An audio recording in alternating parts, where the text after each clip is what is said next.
You are my joy, for you I long. You are my life.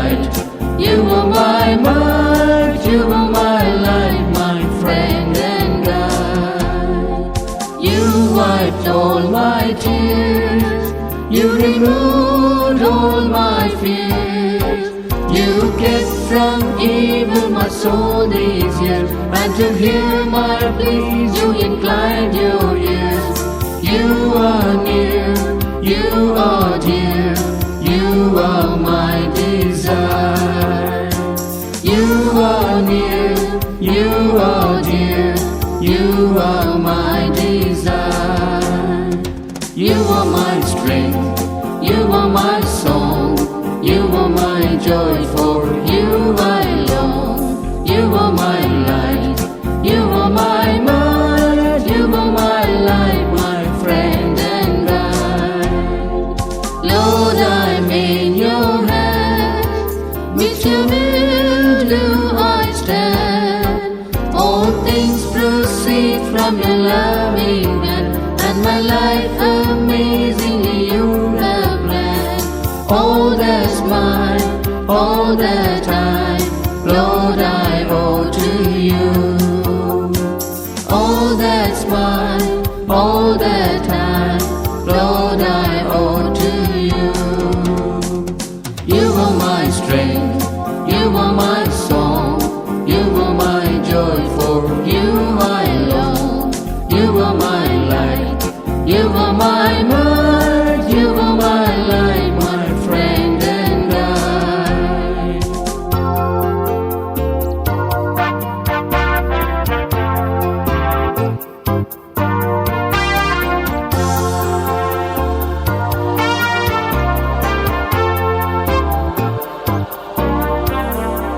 Lord, who can me love like you love me till now?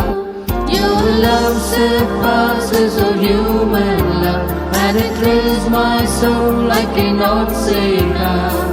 Oh, His power grows each hour, Lord, with you I'm bound. Oh, His power grows each hour, Lord, with you I'm bound. You are my strength, you are my song, you are my joy, for you I long. You are my light, you are my might, you are my life, my friend and guide. Saints who walk in white are alone your delight. I want you always to be afore, and to compass me with your presence pure.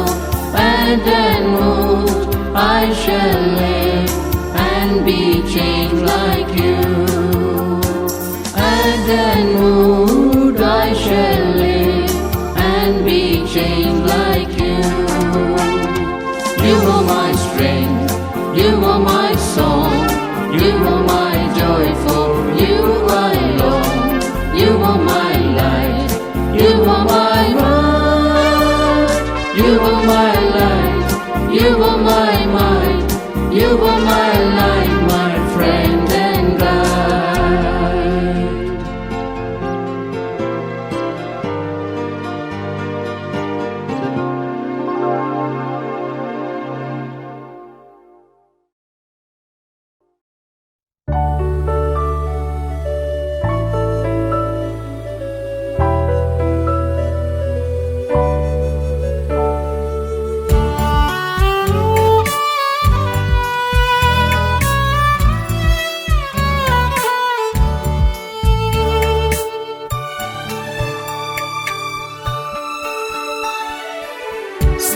സമയമായി സമയമായി യേശുവേ നിന്നിൽ വന്ന് അണഞ്ഞിടാൻ സമയമായി അണഞ്ഞിടാൻ സമയമായി നിൻ സ്നേഹത്തിൽ വസിച്ചു ഞാൻ മരുവിൽ നിൻ മാർവിൽ ചാരിടുന്നേ നിൻ സ്നേഹത്തിൽ വസിച്ചു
മരുവിൽ നിൻ മാർവിൽ ചാരിടുന്നേ.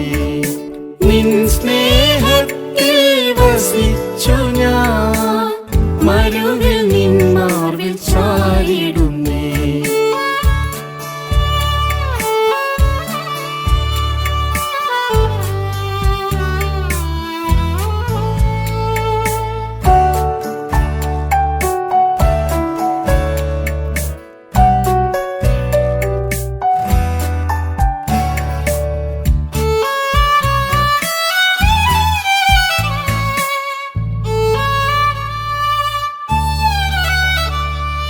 ബലഹീനനായി ഞാൻ തളർന്നിടും നേരം താങ്ങുന്നു നിൻ ദയയാൽ.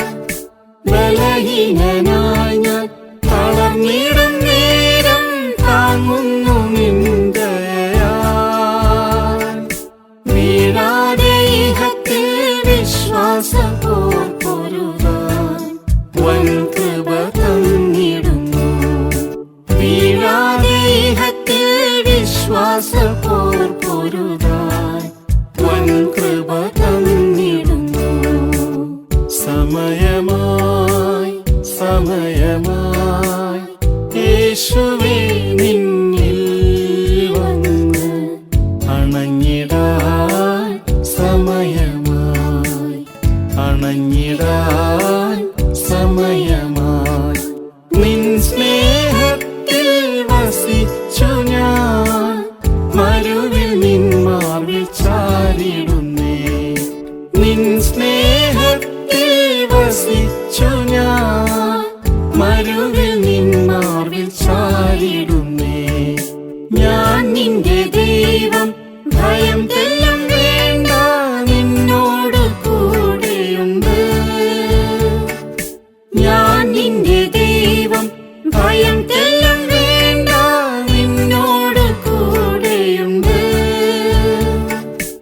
എന്നതുപോൽ തരും ഹൃദ്യമാം നിൻ മൊഴികൾ പ്രത്യാശ നൽകിടുന്നു. എന്നതുപോൽ തരും ഹൃദ്യമാം നിൻ മൊഴികൾ പ്രത്യാശ നൽകിടുന്നു. സമയമായി സമയമായി യേശുവേ നിന്നിൽ വന്ന് അണഞ്ഞിടാൻ സമയമായി, അണഞ്ഞിടാൻ സമയമായി. നിൻ സ്നേഹത്തിൽ വസിച്ചു ഞാൻ, മരുവിൽ നിൻ മാർവിൽ ചാരിടുന്നേ. നിൻ സ്നേഹത്തിൽ വസിച്ചു ഞാൻ, മരുവിൽ നിൻ മാർവിൽ ചാരിടുന്നേ.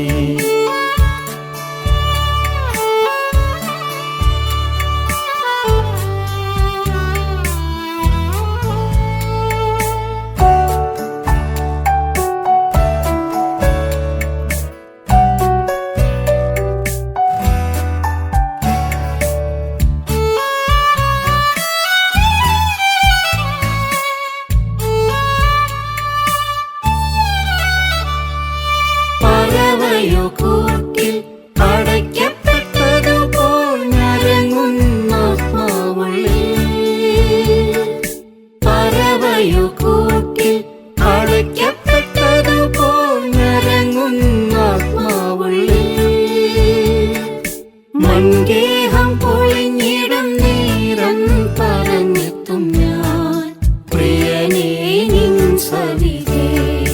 മൺഗേഹം പൊളിഞ്ഞിടും നേരം പറഞ്ഞെത്തും ഞാൻ, പ്രിയനേ നിൻ സവിധേ.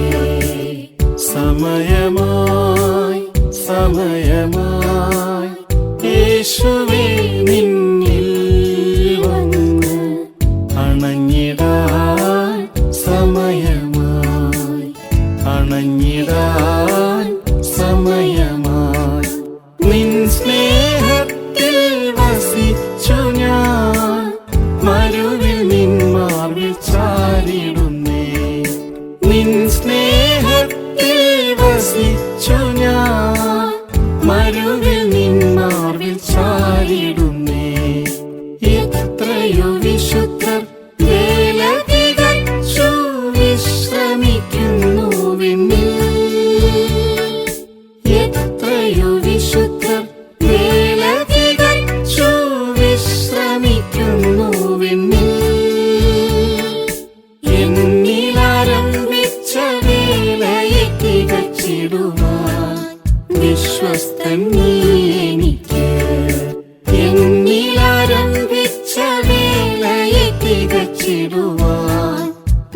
സ്വസ്ഥൻ നീ എനിക്ക്.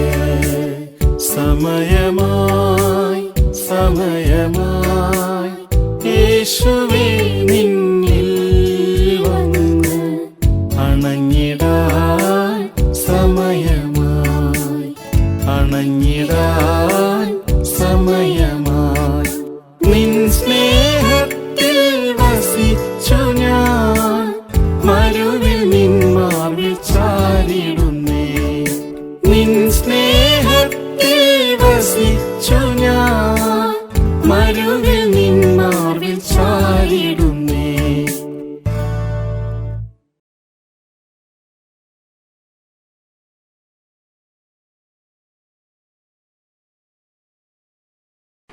தேவனுடைய ஆலோசனைக்காக நம்ம எல்லாரும் சேர்ந்து ஜெபம் பண்ணுவோமாக. பிதாவே, உம்முடைய கரத்தில் எங்களை ஒப்புக்கொடுக்கிறோம். கிருபை கிருபை கிருபை கிருபை கர்த்தாவே, மட்டமாக வழி நடத்தின தேவன் இனி வழி நடத்த வல்லவராயிருக்கிறீர்.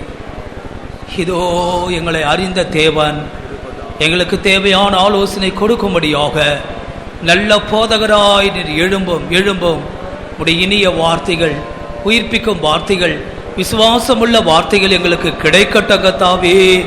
ஜனத்துடைய இருதயங்கள் திறந்திருக்கட்டும். அதரிசனமான தேவ தூத சமூகம், அதரிசனமான மகிமையான பிரசன்னம் இயேசு கிறிஸ்துவின் நாமத்தில் எங்கள் மத்தியிலே வெளிப்படுவதாக கர்த்தாவே. கட்டுகள் அறுக்கப்படட்டும், வியாதிகள் சுகமாக்கப்படட்டும், ஜனங்களுடைய கேள்விக்கு பதில் உண்டாகட்டும். இந்த வார்த்தைகள் அவளுக்கு பிரயோஜனமாக இருக்கட்டும். அடிமைமுக்கு ஒரு வாயாய் மாத்திரமே இருக்கட்டும். காத்துக்கொள்ளும் இயேசு கிறிஸ்து நாமத்தில் வேண்டிக் கொள்கிறோம் பிதாவே. ஆமென். தயவு செய்து உட்காருங்கள். Please be seated.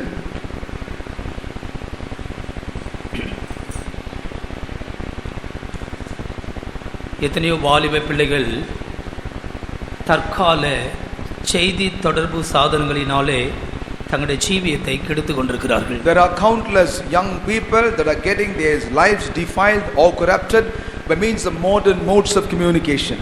అనేక మంది యవనస్తులు నవీనముగా వచ్చినటువంటి అనేకమైన వస్తువుల చేత తమ యొక్క జీవితమును వారు చెరుపుకొనుచున్నారు.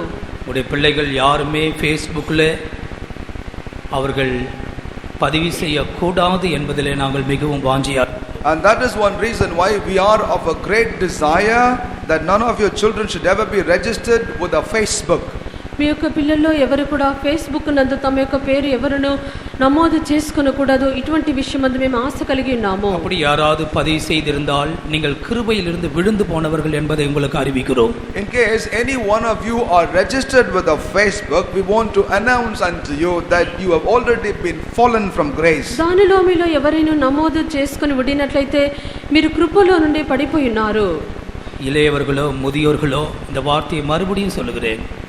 நீங்கள் அதிலே பதிவு செய்திருப்பீர்கள் என்றால் கிருபையிலே விழுந்தவர்களுடைய லிஸ்டில் நீங்கள் இருக்கிறீர்கள். Whether it is the youths or the adults, the matured adults, if in case or registered with a Facebook, ensure that you have been fallen from the grace. యవనస్తులో పెద్దవారో మీ యొక్క పేరును ఆ యొక్క ఫేస్బుక్ నందు నమోదు చేసుకొని ఉండినట్లయితే మీరు కృప నుండి పడిపోయినటువంటి పట్టికలో ఉన్నారు. அதனால சம்பவிக்கிற காரியங்கள் எங்களால் பொதுவிலே விவரிக்க சொல்ல முடியாது.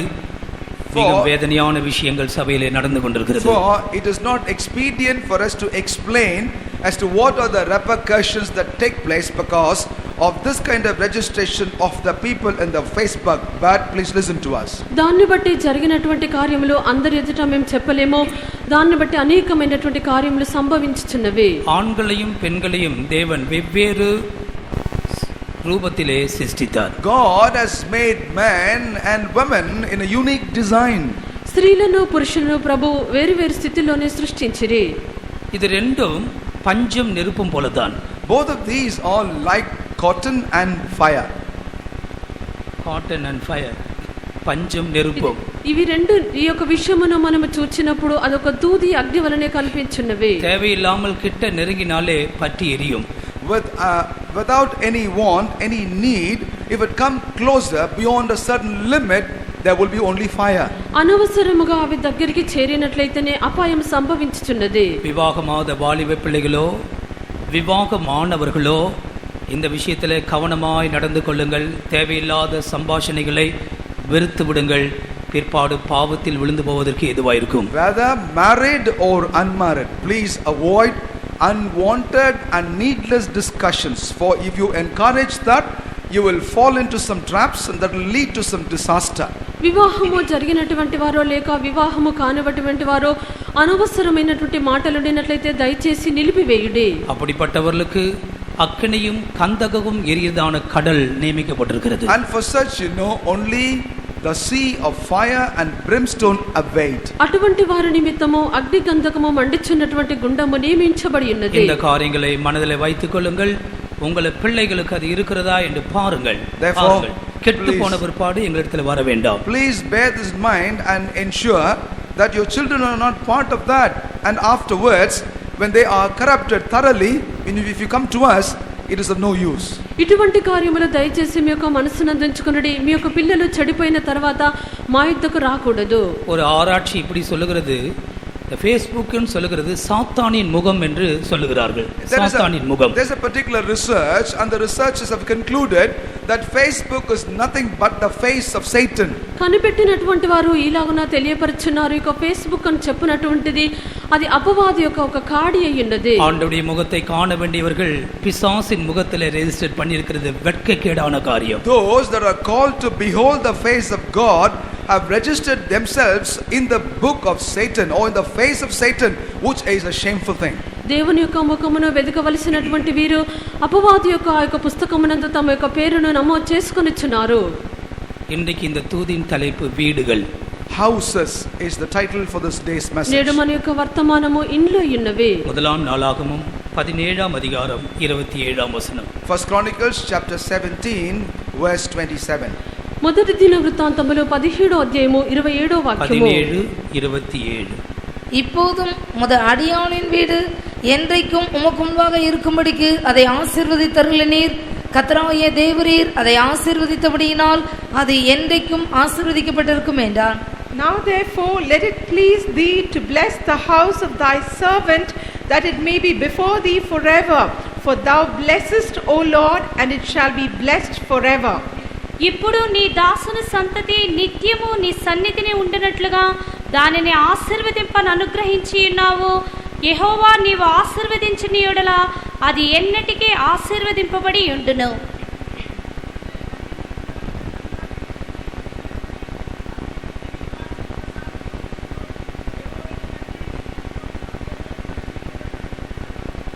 மைக்கில் மறுபடியும் வாசிங்க. അതുകൊണ്ട് അടിയന്റെ ഗൃഹം തിരുമുൻപാകെ എന്നേക്കും ഇരിക്കേണ്ടതിന് അതിനെ അനുഗ്രഹിപ്പാൻ നിനക്ക് പ്രസാദം തോന്നിയിരിക്കുന്നു. യഹോവേ നീ അനുഗ്രഹിച്ചിരിക്കുന്നു, അത് എന്നേക്കും അനുഗ്രഹിക്കപ്പെട്ടും ഇരിക്കുന്നുവല്ലോ. வீடுகள் என்று படிக்கும் பொழுது ஒரு ஆசீர்வதிக்கப்பட்ட குடும்ப வாழ்க்கையை இது காண்பிக்கிறது. The moment we read about house, that refer to a house or a family that is blessed by God. ఇక్కడ సంతతి లేక ఇండ్లు అని మనం చదివినప్పుడు ఆశీర్వదింపబడినటువంటిది.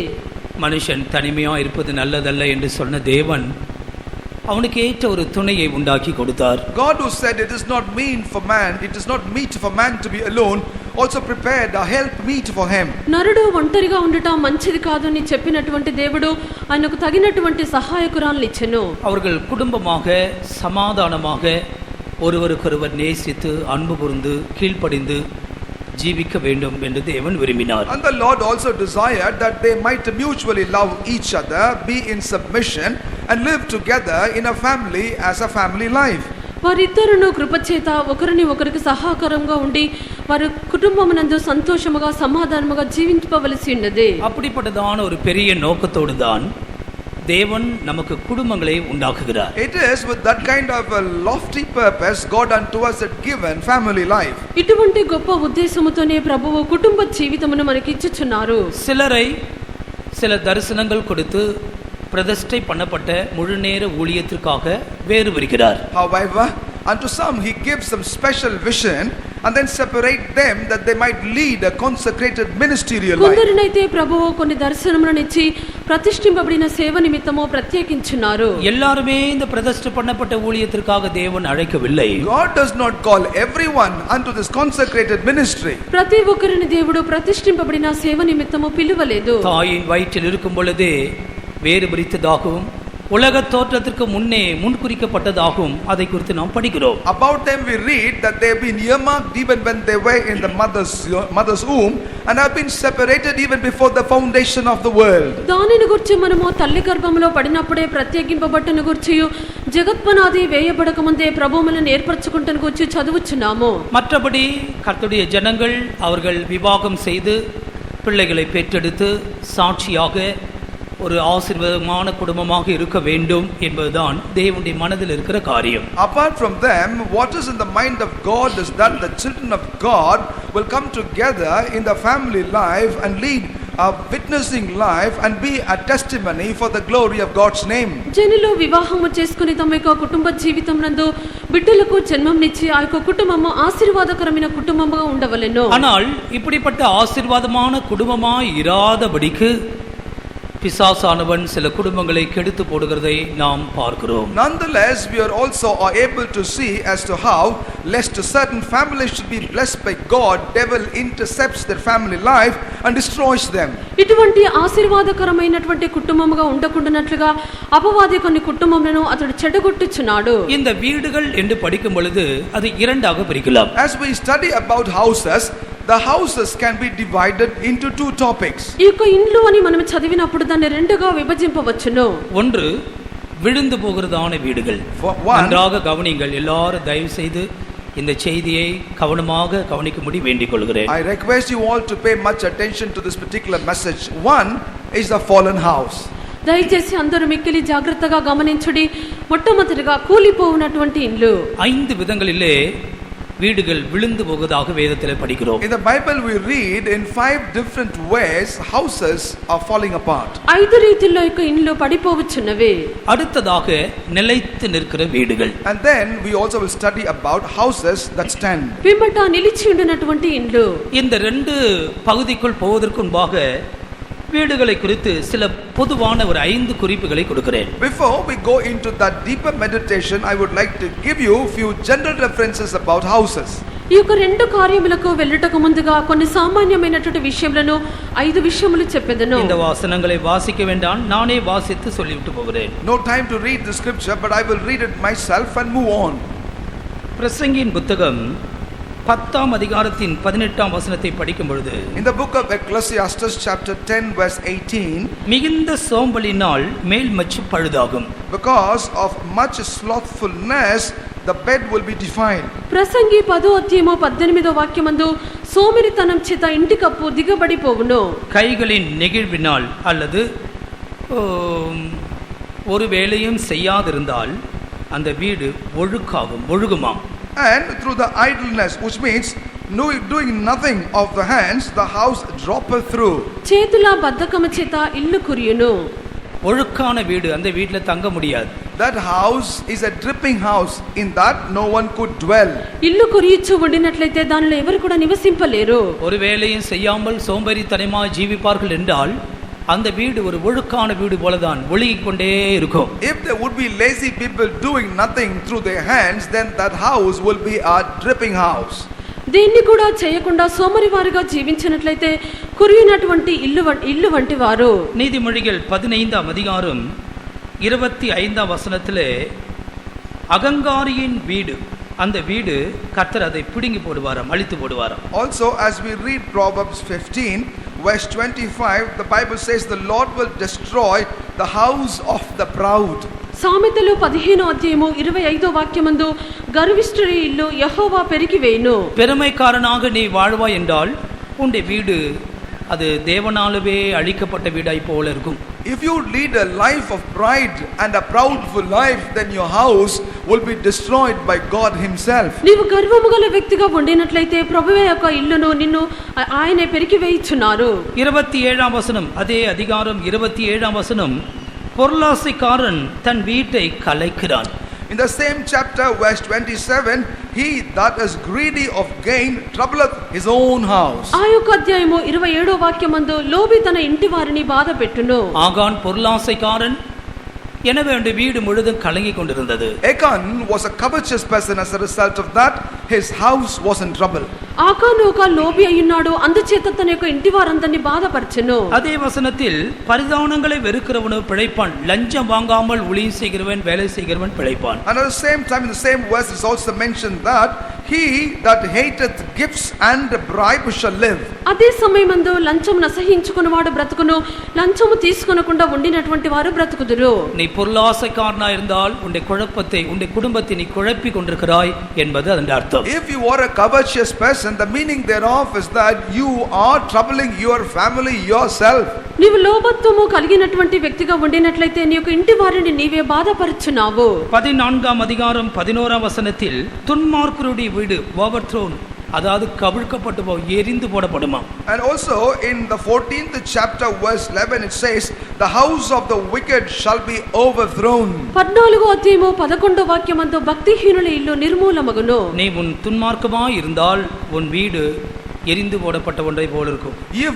If you continue in your wickedness, your house shall be the one that is overthrown, toppled or burnt. నీవు కొనసాగించి దుర్మార్గుడుగా భక్తిహీనుడుగా ఉండినట్లయితే నీ యొక్క ఇల్లు నిర్మూలమగుచుండును. దానియేల్ 3ఆம் அதிகாரம் 29ஆம் வசனத்தில், as we read Daniel chapter 3 verse 29, దానియేలు 3వ అధ్యాయం 29వ వాక్యము, தேவனுக்கு விரோதமான தூஷமான வார்த்தைகளை நீ பேசுவாய் என்றால் அந்த வீடு எருக்களமாக்கப்படுமாம். Also if you would speak words that are against God, then that house shall become a dunghill. దేవునికి విరోధముగా దూషణ మాటలను మాట్లాడినట్లయితే ఆ యొక్క ఇల్లు పెంట కుప్పగా ఉండును. சிலர் எல்லாரையும் கடந்து கடைசியில் தெய்வத்தையே தூஷணமான வார்த்தை பேசுவார்கள். அந்த வசனம் சொல்லுகிறது, தெய்வத்தை தூஷிக்கிறவனா இருந்தால் அவனுடைய வீடு எருக்களமாக்கப்படும். There are some people that they'll rebuke or speak ill about some people, and finally they will come to even speak ill about God. The Bible says the house of such people will be like a dunghill. ఎవరైతే ఇక దేవుని దూషించున్నారో అటువంటి వారి యొక్క ఇల్లు పెంట కుప్పగా ఉంటున్నది. எத்தனையோ அருமையான குடும்பங்கள், சமாதானமாக சந்தோஷமாக வாழ வேண்டிய குடும்பங்கள் புத்தியினமான காரியங்களுக்கு இடம் கொடுக்கிறதுனாலே அவர்கள் விழுந்து போன வீடுகளை போல மாறுகிறார்கள். There are countless houses which are called to lead a peaceful and a joyful homely life, but because they have given place to speak ill about God and wickedness have been overthrown. ఎన్నో ఆశీర్వాదకరముగా ఉండవలసినటువంటి కుటుంబములు, సంతోషముగా సమాధానముగా జీవింపవలసినటువంటి కుటుంబములు కూలిపోయినటువంటి కుటుంబములుగా కనిపించున్నవి. முதலாவது விழுந்து போகிற 5 வீடுகளை குறித்து சொல்லுகிறேன். First and foremost, let me share with you about 5 houses that fall apart. మొట్టమొదటిగా కూలిపోయినటువంటి 5 ఇండ్లను గురించి చెప్పెదను. ఏదో నూతనமாக சொல்லுகிறேன் என்று அல்ல, வேதத்தில் இருந்து ஏற்கனவே போதிக்கப்பட்ட காரியங்களை மறுபடியும் உங்களுக்கு சொல்லுகிறேன். These are not something very special or unique. These are truths that are already mentioned in the word of God, and I bring to light. That's all I do. నూతనముగా నేను చెప్పుచున్నానని కాదు, వాక్యములో నుండే వినినటువంటి వాక్యములను నేను తెలియపరచెదను. మత్తయి సువిశేషం 7ஆம் அதிகாரம் 26, 27 ஆகிய வசனங்களை படியுங்கள். Matthew's Gospel chapter 7 verses 26 and 27. మత్తయి సువార్త 7వ అధ్యాయము 26, 27 వాక్యములు. நான் சொல்லி இந்த வார்த்தைகளை கேட்டு இவைகளின்படி செய்யாதிருக்கிறவன் எவனோ அவன் தன் வீட்டை மணலின் மேல் கட்டின புத்தி இல்லாத மனுஷனுக்கு ஒப்பிடப்படுவான். பெருமழை சொரிந்து பெருவெள்ளம் வந்து காற்றடித்து அந்த வீட்டின் மேல் மோதின போது அது விழுந்து முழுவதும் அழிந்தது என்றார். Everyone that heareth these sayings of mine and doeth them not shall be likened unto a foolish man which built his house upon the sand. And the rain descended, and the floods came, and the winds blew and beat upon that house, and it fell, and great was the fall of it. ஆண்டவருக்கு ஸ்தோத்திரம். Praise be to the Lord. ప్రభువుకు స్తోత్రము. இங்கே இயேசு ஒரு மனுஷனை குறித்து குறிப்பிடுகிறார். Here Lord Jesus is making a mention about a man. ఇక్కడ యేసు ఒక వ్యక్తిని గురించి చెప్పిరి. இவனோ மணலின் மேல் அஸ்திபாரம் போட்டு தன் வீட்டை கட்டுகிறான். He has laid the foundation for his house upon the sand and built it. ఇతడైతే ఇసుక మీద తన యొక్క పునాదిని వేసి ఇల్లును కట్టుచున్నాడు. அவன் புத்தி இல்லாத மனுஷன். And he was a foolish man. ఇతడు బుద్ధిహీనుడై ఉన్నాడు. இங்கே பெருமழை வருகிறது. Great rains come. ఇక్కడ గొప్ప వాన కురిసెను. பெரு வெள்ளம் உண்டாகிறது. Also floods come. గొప్ప వరదలు వచ్చెను. காற்றும் அடிக்கிறது. And also winds blow. గాలి విసిరి ఉన్నది. ஆவிக்குரிய வாழ்க்கை என்று சொல்லுகிறது மழையும் வெள்ளங்களும் காற்றுகளும் அடிக்கடி நம்மை சந்திக்கிறதான ஒரு வாழ்க்கைதான். Spiritual life is the one in which time to time we will be visited by the thunder, the storm and the rain. ఆత్మీయ జీవితం అని చెప్పినప్పుడు తరచుగా వాన వరదలు గాలి ఇటువంటి కార్యములు సంభవించినది. பலவிதமான சோதனைகள் போராட்டங்கள் வரும் பொழுது நீ இந்த சத்தியத்தில் நிலைத்திருக்க வேண்டுமானால் மண்ணில் மேல் அஸ்திவாரம் போட்ட மனுஷனாக நீ இருக்க கூடாது. When time to time you are encountered by certain trials and tests of your lives, if you will have to abide, you must not be the person that has laid the foundation upon the sand. పలవిధములైనటువంటి పోరాటములు శోధనలు కలిగినప్పుడు నీవు ఇసుక మీద పునాది వేసినటువంటి వ్యక్తిగా ఉండకూడదు. ஆண்டவராகிய இயேசு கிறிஸ்துவோடு கூட சரியான விதத்தில் உனக்கு ஒரு ஐக்கியம் இல்லை என்றால் நீ மணலின் மேல் வீடு கட்டின புத்தி இல்லாத மனுஷன். If you do not have a proper relationship with Lord Jesus Christ, you are but a person that has laid the foundation upon sand. ప్రభువైన యేసుక్రీస్తుతో నీకు సరైనటువంటి ఐక్యత లేకుండా ఉండినట్లయితే ఇసుక మీద ఇల్లు కట్టినటువంటి బుద్ధిహీనుడవై ఉన్నావు. நீ பெரிய வீடுகளை மணலின் மேல் கட்டலாம். You probably might you may build castles upon sand. నీవు ఇసుక మీద గొప్ప ఇళ్ళను కట్టవచ్చు. ஆனால் பெருமழையும் பெருங்காற்றும் பெருவெள்ளமும் வரும் என்பதை நீ நினைத்து பார்க்க வேண்டும். But you need to remember and think about the fact that there will be mighty wind, rain and flood. గొప్ప వాన వరదలు గాలి విసురునని చెప్పి నువ్వు తలంచి చూడవలెను. ஆண்டவரோடு கூட உனக்கு ஒரு நெருங்கிய ஐக்கியத்தை நீ தினந்தோறும் காத்துக்கொள்ள வேண்டும். And that is one reason why you will have to preserve in your daily life a proper relationship with Christ Jesus. దేవునితో ఉండినటువంటి సన్నిహిత సంబంధమును అనుదినమును నీవు కాపాడుకొనవలెను. தினமும் ஒருவேளையாவது உன்னுடைய குடும்பத்தோடு நீ ஜெபிக்கவில்லை என்றால் இன்றைக்கே நீ எழுதி வைத்துக்கொள், மணலின் மேல் வீடு கட்ட ஆரம்பித்து விட்டா என்று அர்த்தம். At least once, if you do not have the habit of praying as a family, then you must write it now that you already begin to build a house on the sand. దినమునకు ఒక్కసారైనను కుటుంబస్తులందరితో కలిసి నీవు ప్రార్థించకుండా ఉండినట్లయితే నీవు రాసి ఉంచుకొనము, నువ్వు ఇసుక మీద ఇల్లును కట్టుచున్నావు. நீ அதற்கு 1000 சாக்குப்போக்குகளை சொல்லலாம். வெள்ளை சிங்காசனத்திற்கு முன்பாக அந்த சாக்குப்போக்குகள் எடுபடாது. You might give 1000 reasons for that, but these reasons shall not be acceptable before the white throne. దీనిని గురించి నీవు 1000 నెపములు చెప్పొచ్చుండవచ్చును, అయితే ధవల సింహాసనం ఎదుట అవి ఏవి కూడా చెల్లవు. வேதம் வாசிப்பும் குடும்ப ஜெபங்களும் அது ஒரு நல்ல அனுபவங்கள். Reading of the scripture and praying as a family are precious experiences. వాక్యమును చదువుట, కుటుంబ ప్రార్థన చేయుట ప్రత్యేకమైన అనుభవములై ఉన్నవి. இல்லை என்றால் வேறு எதின் மேலே நீ அஸ்திபாரம் போட்டு நீ கட்டி கொண்டிருப்பாய். In the absence of that, you would be simply building up your house upon the sand. లేనట్లయితే నువ్వు ఇసుక మీదనే నీ యొక్క ఇల్లును కట్టెదవు. உன்னுடைய சொந்த அறிவு, your private knowledge, నీ యొక్క సొంత జ్ఞానము, இப்படிப்பட்டதான சொந்த திறமைகள் அறிவுகளிலே நீ எந்த காரியம் செய்தாலும் அது மணலின் மேல் கட்டப்பட்ட வீடு. Using your personal knowledge, skill and experience, whatever you may do, it shall be like a house that is built upon sand. నీ యొక్క సొంత సామర్థ్యము జ్ఞానము చేత ఏ యొక్క కార్యము చేసినప్పటికీ ఇసుక మీద నువ్వు ఇల్లు కట్టినట్లే. ஒரு நாள் பெரும் காற்று அடிக்கும், பெரிய சோதனைகள், வெள்ளங்கள், மழைகள் உண்டாகும், மோதி அடிக்கும். ஆனால் அஸ்திபார மணலின் மேல் இருக்கிறதுனாலே அந்த வீடு அழிந்து போகும், விழுந்து போகும். One day there will be a great wind against that house.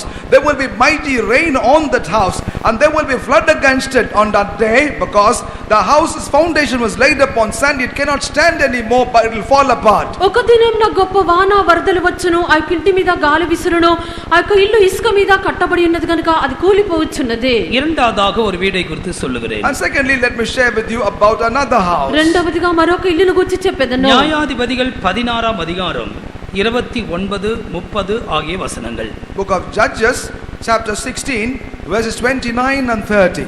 న్యాయాధిపతులు 16వ అధ్యాయము 29, 30 వాక్యములు. న్యాయాధిపతిகள் 16 அதிகாரம் 29, 30. சிம்சோன் அந்த வீட்டை தாங்கி நிற்கிற 2 நடுத்தூண்களில் ஒன்றை தன் வலது கையினாலும் மற்றொன்றை தன் இடது கையினாலும் பிடித்துக்கொண்டு என் ஜீவன் பெலிஸ்தனுடைய கூட மடிய கடவுது என்று சொல்லி பலமாய் சாய்க்க அந்த வீடு அதில் இருந்த பிரபுக்கள் மேலும் எல்லா ஜனங்கள் மேலும் விழுந்தது. இவ்விதமாய் அவன் உயிரோடு இருக்கையில் அவனால் கொல்லப்பட்டவர்களை பார்க்கிலும் அவன் சாகும்போது அவனால் கொல்லப்பட்டவர்கள் அதிகமாய் இருந்தார்கள். Samson took hold of the 2 middle pillars upon which the house stood, on the which it was borne up, of the one with his right hand and of the other with his left, And Samson said, "Let me die with the Philistines." And he bowed himself with all his might, and the house fell upon the lords and upon all the people that were therein.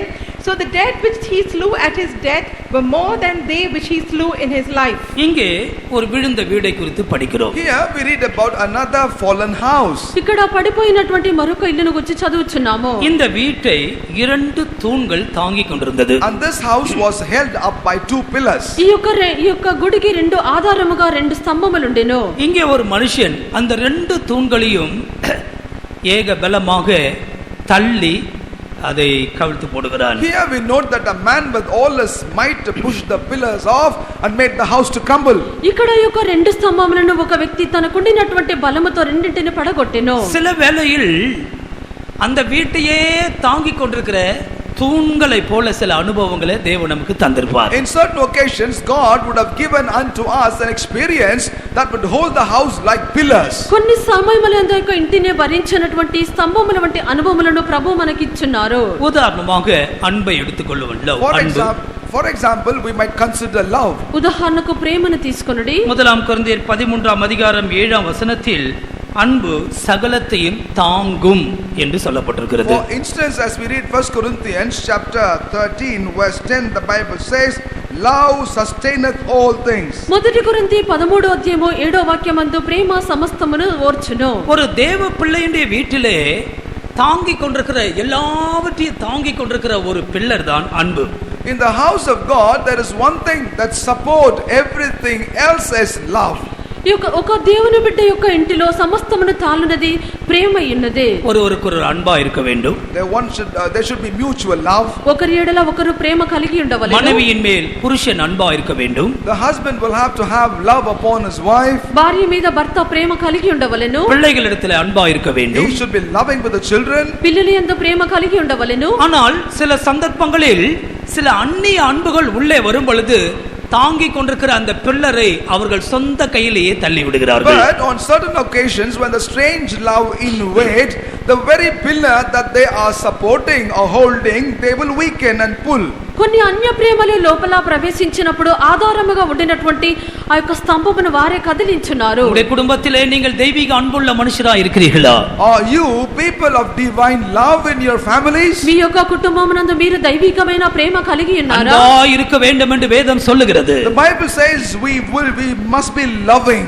ప్రేమ కలిగి ఉండవలని చెప్పి వాక్యము చెప్పుచున్నది. அந்த அன்பு இருந்தால் எல்லாவற்றையும் தாங்கும்.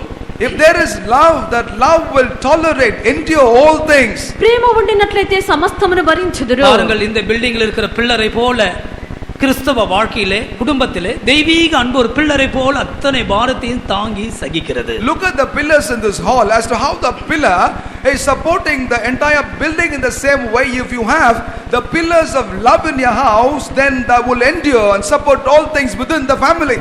చూడుడి యొక్క కట్టడమంత యొక్క స్తంభములు భరించినట్లుగా మీకింటిలో దైవిక ప్రేమను కలిగి ఉండినట్లయితే అంతే భరించబడుచున్నది. இங்கே ஒரு மனுஷன் ஆக்ரோஷமாக அந்த பில்லரை பிடித்து தள்ளுகிறான். Here we note a man with all his vengeance is pushing the pillars off. ఇక్కడ ఒక మనుషుడు ఉక్రోషముతో యొక్క స్తంభములను పడగొట్టుచున్నాడు. அவன் ஸ்திரீகளுக்கு பின்னால் போகிற ஒரு மனுஷன். He was a man who went behind women. అతడు స్త్రీల వెంట వెళ్ళినటువంటి మనుషుడు. அவன் ஒரு நியாயாதிபதியா இருந்தான். He was a judge though. అతడు ఒక న్యాయాధిపతిగా ఉండేను. அவனுடைய மனது கெடுக்கப்பட்ட மனதா இருந்தது. Nevertheless his mind was a corrupted mind. అయితే అతని యొక్క మనసు చెరపబడినది. அருமையான தேவ பிள்ளையே, உன் வீட்டை தாங்குகிற தெய்வீக அன்பை, அந்த தூணை உன்னுடைய சொந்த கையினால் இடித்து போடுவாயானால் பெரிய நஷ்டம் உனக்கு உண்டாகும். Beloved child of God, therefore if yourself will push the pillar off which is supporting a family which is love, there will be a great destruction. నీ యొక్క ఇంటిని భరించినటువంటి దైవిక ప్రేమను నువ్వు పడగొట్టినట్లయితే గొప్ప నాశనం సంభవించును. எபிரேயர் 1 அதிகாரம் 3 வசனத்தில் படிக்கும் பொழுது வேத வசனம் எல்லாவற்றையும் தாங்கக்கூடியதாக இருக்கிறது. As we read Hebrews chapter 1 verse 3, there we note that the word of God sustain all things. Hebrew 1వ అధ్యాయము 3వ వాక్యమందు దేవుని యొక్క వాక్యము అన్నింటిని భరించున్నది. இவர் அவருடைய மகிமையின் பிரகாசமும் அவருடைய தன்மையின் சொரூபமாயிருந்து சர்வத்தையும் தம்முடைய வல்லமையுள்ள வசனத்தினாலே தாங்குகிறார். சர்வத்தையும் வல்லமையுள்ள வசனத்தினாலே தாங்குகிறார். He uphold all things by his powerful words. తన మహత్తుగల మాట చేత సమస్తమును నిర్వహించున్నాడు. இதுதான் ஒரு தூண்.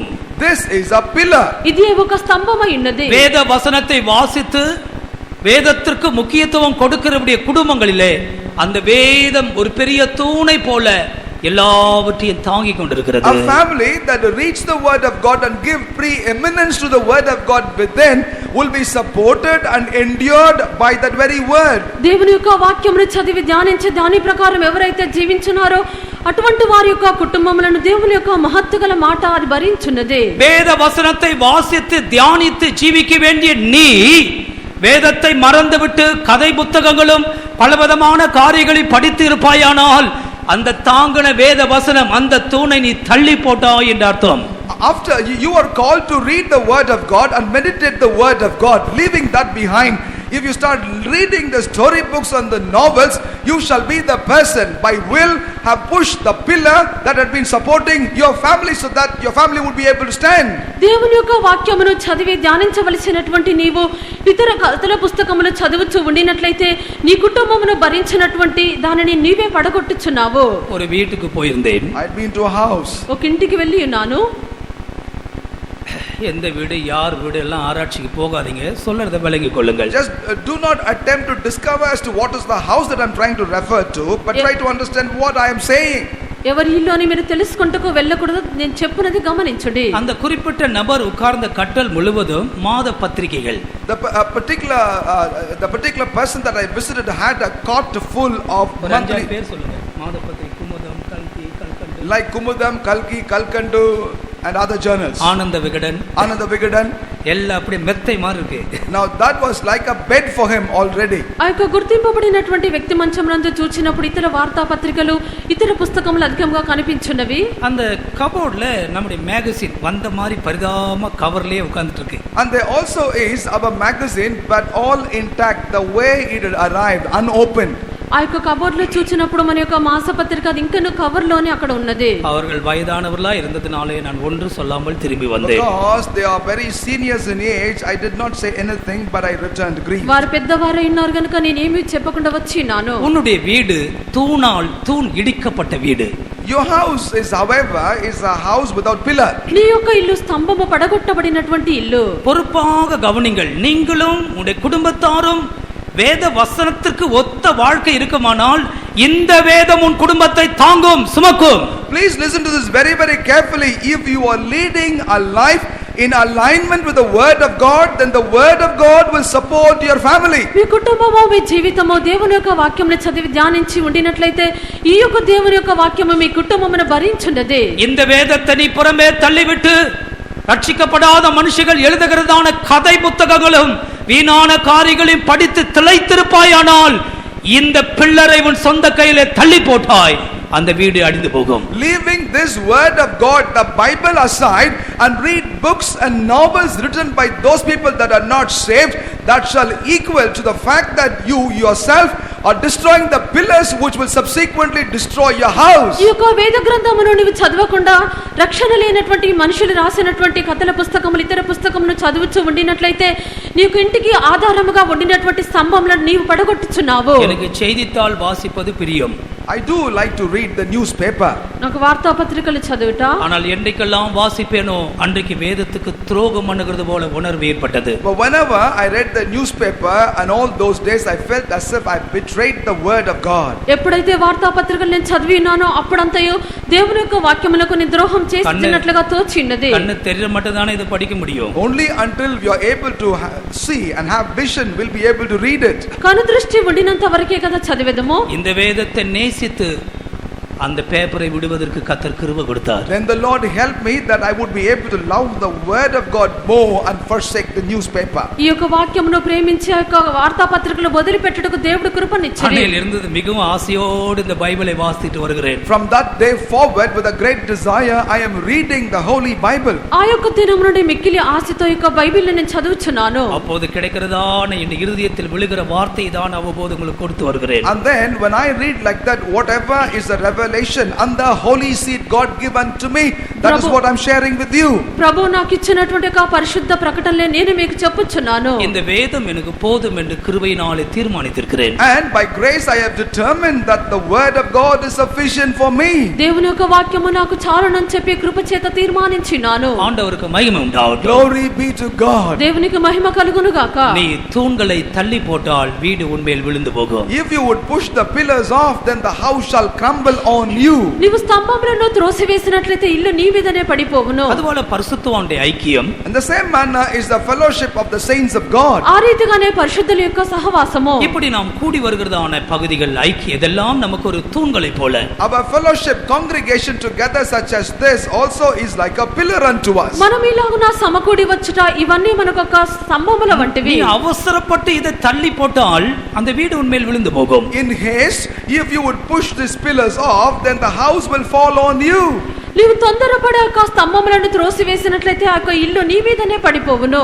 மூன்றாவதாக, Thirdly, మూడవదిగా தனக்குத்தானே பிரிந்திருக்கிற வீடுகள். a house that is separated within itself.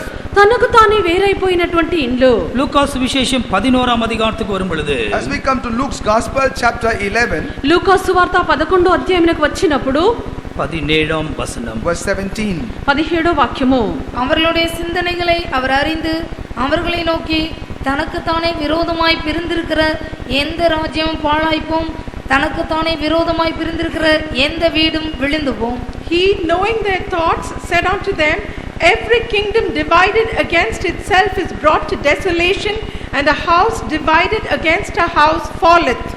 ஆண்டவருக்கு மகிமை உண்டாகட்டும். Glory be to God. ప్రభువుకు మహిమ కలుగును గాక. இங்கே இயேசு கிறிஸ்து மற்றொரு விழுந்து போகிற வீடை குறித்து சொல்லுகிறார். Here Lord Jesus Christ is mentioning about another house that will fall. ఇక్కడ యేసుక్రీస్తు పడిపోవునటువంటి మరొక ఇల్లును గురించి చెప్పిరి. இது தனக்கு தானே விரோதமாக பிரிந்திருக்கிறது. This is the house that is divided against its own self. ఈ యొక్క ఇల్లు తనకు తానే విరోధమైనది. இது பிரிவினையினால் நிறைந்த வீடு. This is a house full of disputation and division. ఇది విభజన వల్ల విభజింపబడిన ఇల్లు. ஆண்டவருக்கு ஸ்தோத்திரம். Praise be to the Lord. దేవునికి స్తోత్రము. இன்றைக்கு எத்தனையோ குடும்பங்கள் பிரிவினைக்கு இடம் கொடுக்கிறார்கள். Today number of houses have given room for division. నేడు అనేకమైనటువంటి కుటుంబంలో విభజనకు చోటిచ్చున్నారు. இந்த பிரிவினை என்று சொல்லும் பொழுது முதலாவது அது ஒரு மாம்சீக கிரி என்று தான் வேதத்துல படிக்கிறோம்.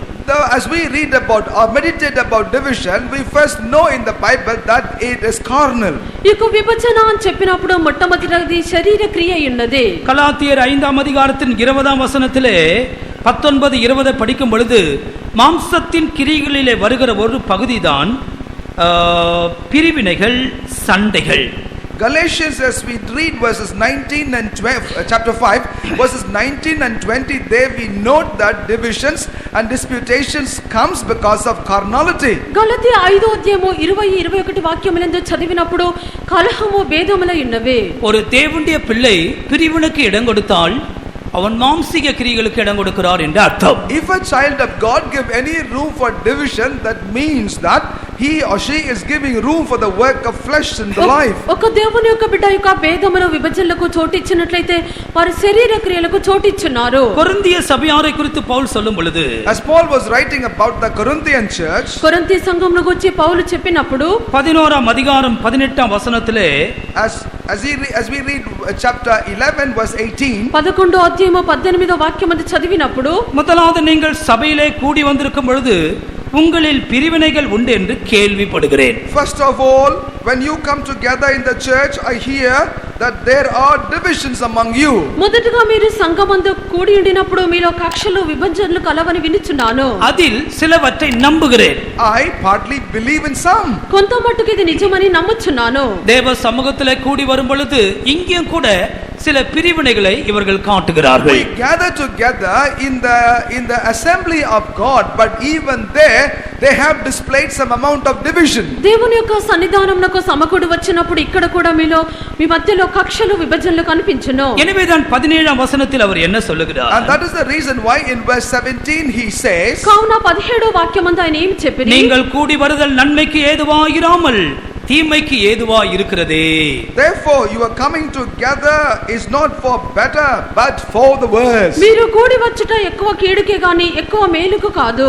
ஏன் பகையோடு ஜீவிக்க வேண்டும்? Why should live with enmity? ఎందుకు పగతో జీవించవలెను? இப்படி கூடி வரும்பொழுது ஏன் பகையை வெளிப்படுத்துகிறீர்கள்? When we gather together like this, why are you displaying ఈ hatredness? రీతిగా సమకూడి వచ్చినప్పుడు ఎందుకు పగను బయలుపరుచున్నారు? இயேசு கிறிஸ்து இந்த பூமிக்கு வந்ததின் ஒரு நோக்கம் பகையாக நின்ற நடு சுவரை தடுத்து போடுவதற்காக. The singular purpose for which Lord Jesus Christ had come to the earth is to destroy the middle wall of separation.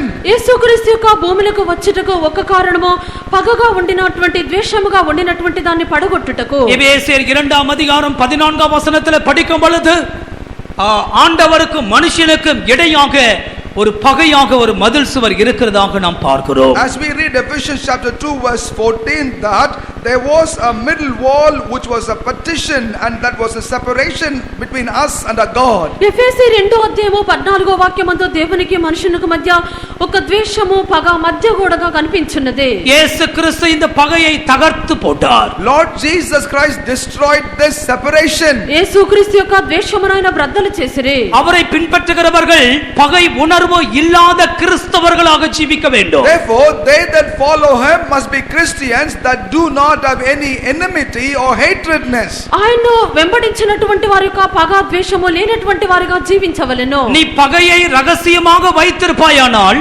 ஒரு நாள் அது மகா சபையிலே வெளிப்படுத்தப்படும். If you have this hatredness or enmity in secrecy, there shall be a day in which in the great congregation that will be revealed. ఈ యొక్క ద్వేషమును దాచిపెట్టుకొని ఉండినట్లయితే ఒక దినమున అందరి ఎదుట అది బయలుపరచబడుచున్నది. குடும்பங்களிலே பிரிந்திருக்கிற குடும்பங்கள் இருக்குமானால் விழுந்து போவதற்கு முன்பாக சரிப்படுத்திக் கொள்ளுங்கள். If in a family is there any division before your house would fall apart, rectify that.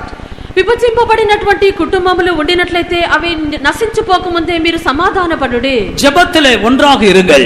Be one in prayer. ప్రార్థనయందు ఏకముగా ఉండుడి. நீங்கள் கவலையினமாய் இருப்பீர்கள் என்றால் உங்களுடைய குடும்பம் பிரிந்து போகும். If you are careless, then your family will part ways. మీరు అశ్రద్ధగా ఉండినట్లయితే మీ యొక్క కుటుంబము కూలిపోవును. தனக்கு தானே பிரிந்திருக்கிற குடும்பங்கள், The families or the houses that are divided against its own self. తనకు తానే విరోధముగా లేచినటువంటి కుటుంబము, ஒருவருக்கொருவர் பகையாக பேசி வழக்காடுகிற குடும்பங்கள், Families where there is a bitter argument, disputation against each other. ఒకరికి విరోధముగా ఒకరు విరోధముగా మాట్లాడుచు వాదించుచున్న కుటుంబములు. இந்த சூழ்நிலை எல்லாம் மாறினால் மாத்திரமே உங்க குடும்பம் ஆசீர்வாதமா இருக்கும். Only when such contradictions are removed, then shall your house will be a blessed house. ఈ యొక్క పరిస్థితులన్నీ మారినప్పుడు మాత్రమే మీ యొక్క కుటుంబంలో ఆశీర్వాదకరముగా ఉండును. அடுத்ததாக நீதிமொழிகள் 14ஆம் அதிகாரத்துக்கு வரும் பொழுது, And subsequently, even as we come to the book of Proverbs chapter 14, సామెతలు 14వ అధ్యాయమునకు వచ్చినప్పుడు புத்தியினத்தால் விழுந்து போகிற வீட்டை குறித்து படிக்கிறோம். we also study about the house that falls because of foolishness. బుద్ధిహీనత వల్ల పడిపోవునటువంటి ఇల్లు.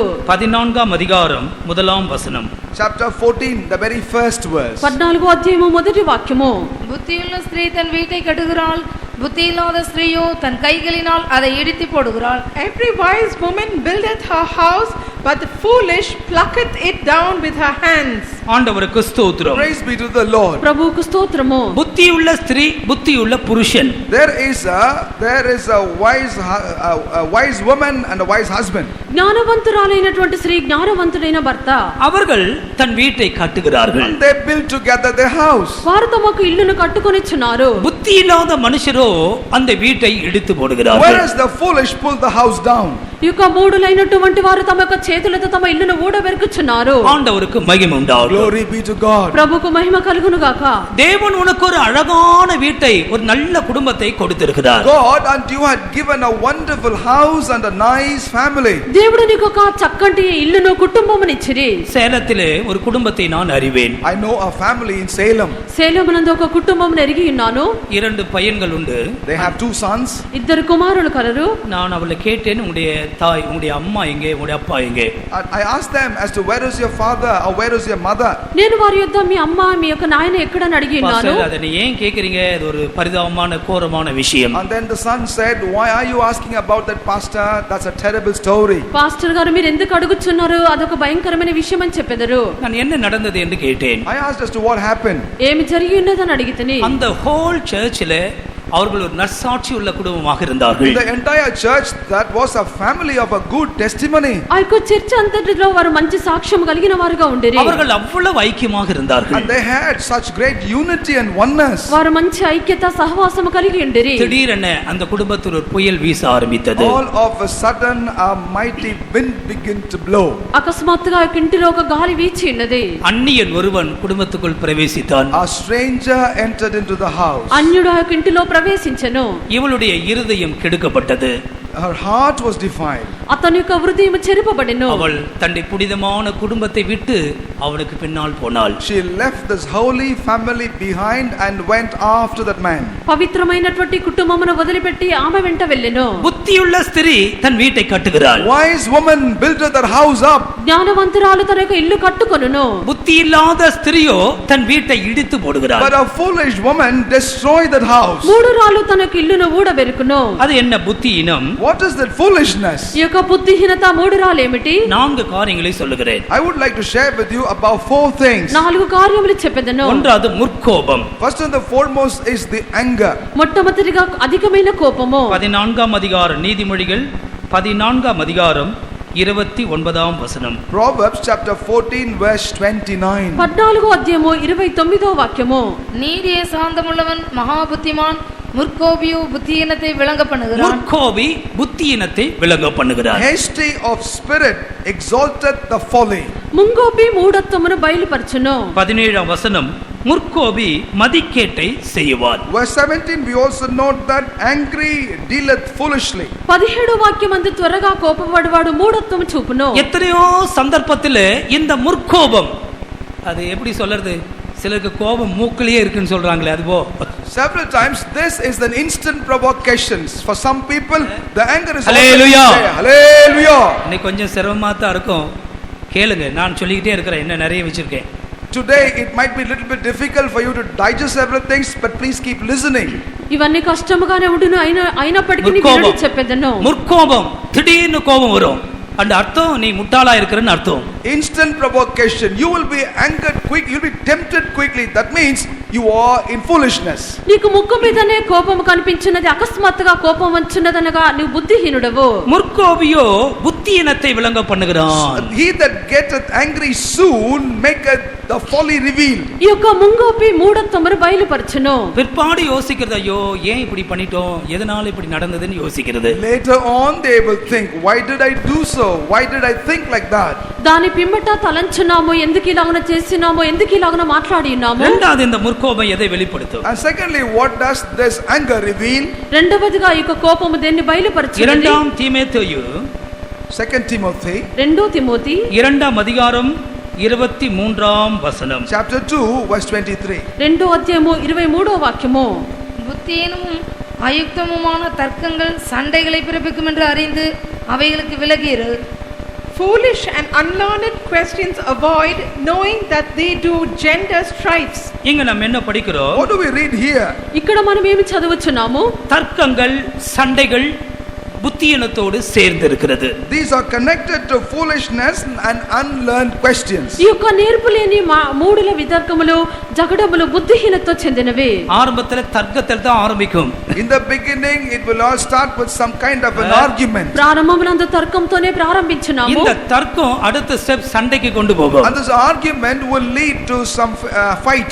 ఈ యొక్క తర్కించుట అన్నది జగడమునకు తీసుకొని వెళ్ళును. இதற்கு காரணம் வேதம் புத்தியினம் என்று சொல்லுகிறது. The Bible says the cause for all of this thing is foolishness. దీని కారణము వాక్యం చెప్పుచున్నది బుద్ధిహీనత అని. எனவே நீ అவைகளுக்கு விலகி இரு. And that is the reason why you shall avoid all of that. నీవు వాటిని ఎరిగి విసర్జించుము. 24ஆம் வசனம், கர்த்தருடைய ஊழியக்காரன் சண்டை பண்ணுகிறவனா இருக்க கூடாது. In verse 24 we read the servant of the Lord must not strive. 24వ వాక్యమందు మనం చూచినప్పుడు దైవ సేవకుడు కలహించువాడుగా ఉండకూడదు. பல விதங்களிலே கர்த்தருக்கு ஊழியம் செய்கிறவர்கள் கவனியுங்கள். Please listen carefully. Particularly those of you that are ministering unto Lord in many ways. పలు రీతిలో దేవునికి సేవ చేయనటువంటి వారు గమనించుడి.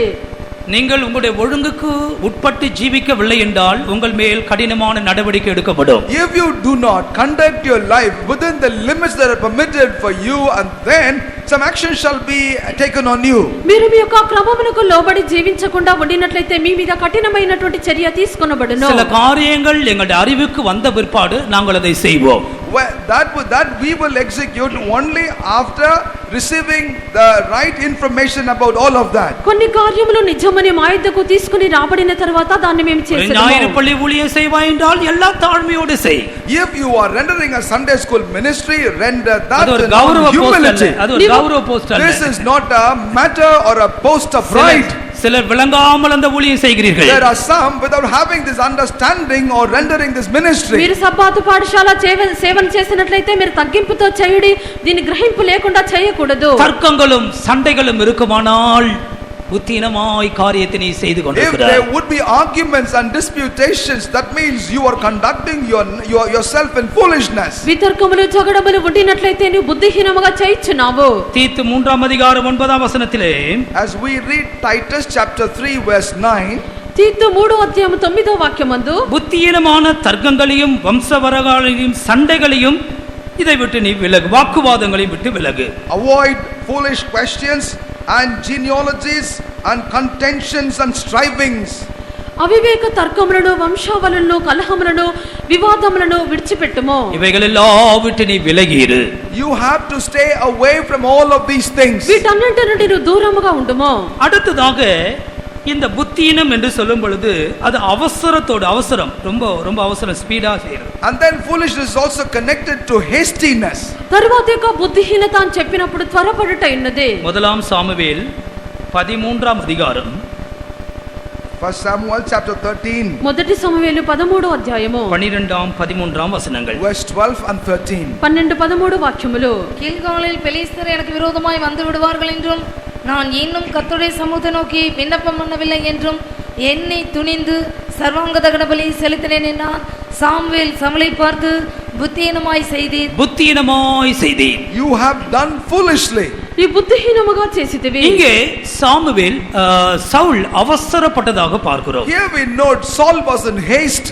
ఇక్కడ సౌలు అతడు తొందరపడి ఉన్నాడు. ఎన్ని துணிந்து சர்வாங்க பலியை செலுத்தினேன். In haste I thought and offered the whole burnt offering. అతడు తలంచి సహాసించి దహన బలి అర్పించెను. சாமுவேல் வருமட்டும் இவனால் காத்திருக்க முடியாமல் போய்விட்டது. He was not able to wait until Samuel would arrive. సమయాలు వచ్చినంత వరకు అతడు కనిపెట్టలేకపోయెను. எனவே அவசரமும் துணிகரமும் இவனுக்குள் இருந்தபடியினால் இவன் புத்தியீனமான காரியத்தை செய்தான். And because he had haste and also wicked courage, he did foolishly. అతడు తొందరపడ్డ సహాసించి చేయటను బట్టి అవివేకపు పని చేసెను. எத்தனையோ சந்தர்ப்பத்தில் நீ அவசரமாக துணிகரமாக செய்கிற காரியங்கள் புத்தியீனமாக முடிகிறதை நீ அறிந்திருக்கிறாய். You know as to how on countless occasions because of your hastiness and presumptuous courage you have done things which ended up in foolishness. అనేక సార్లు నువ్వు తొందరపడి తెగించి చేయనటువంటి కార్యములు బుద్ధిహీనముగా ముగించబడుచున్నవే. எனவே இந்த இவனுடைய வாழ்க்கையிலே அது ஒரு புத்தியீனமான காரியமாக And போய்விட்டது. that is one reason why this turned out to become a folly in his life. అందుచేతన నీ యొక్క జీవితము అవివేకమైనటువంటి కార్యముగా మారిపోయినది. அவன் தன் ராஜ்யபாரத்தை இழக்க வேண்டியதான நிலவரம் வந்தது. And it so happened for him to lose even his kingship. అందుచేత తన యొక్క రాజ్యమును అతడు పోగొట్టుకొని ఉన్నాడు. கடைசியாக ஒரு காரியத்தை சொல்லுகிறேன். Finally I would like to share one more thing. చివరిగా ఒక కార్యం చెప్పెదను. என்னாகமம் 12ஆம் அதிகாரத்துக்கு வரும் பொழுது As we come to the book of Numbers chapter 12, సంఖ్యాకాండము 12వ అధ్యాయమునకు వచ్చినప్పుడు 8ஆம் வசனமும் 11ஆம் வசனத்தையும் படிங்கள். let us read verse 8 and 11. 8వ వాక్యము 11వ వాక్యము.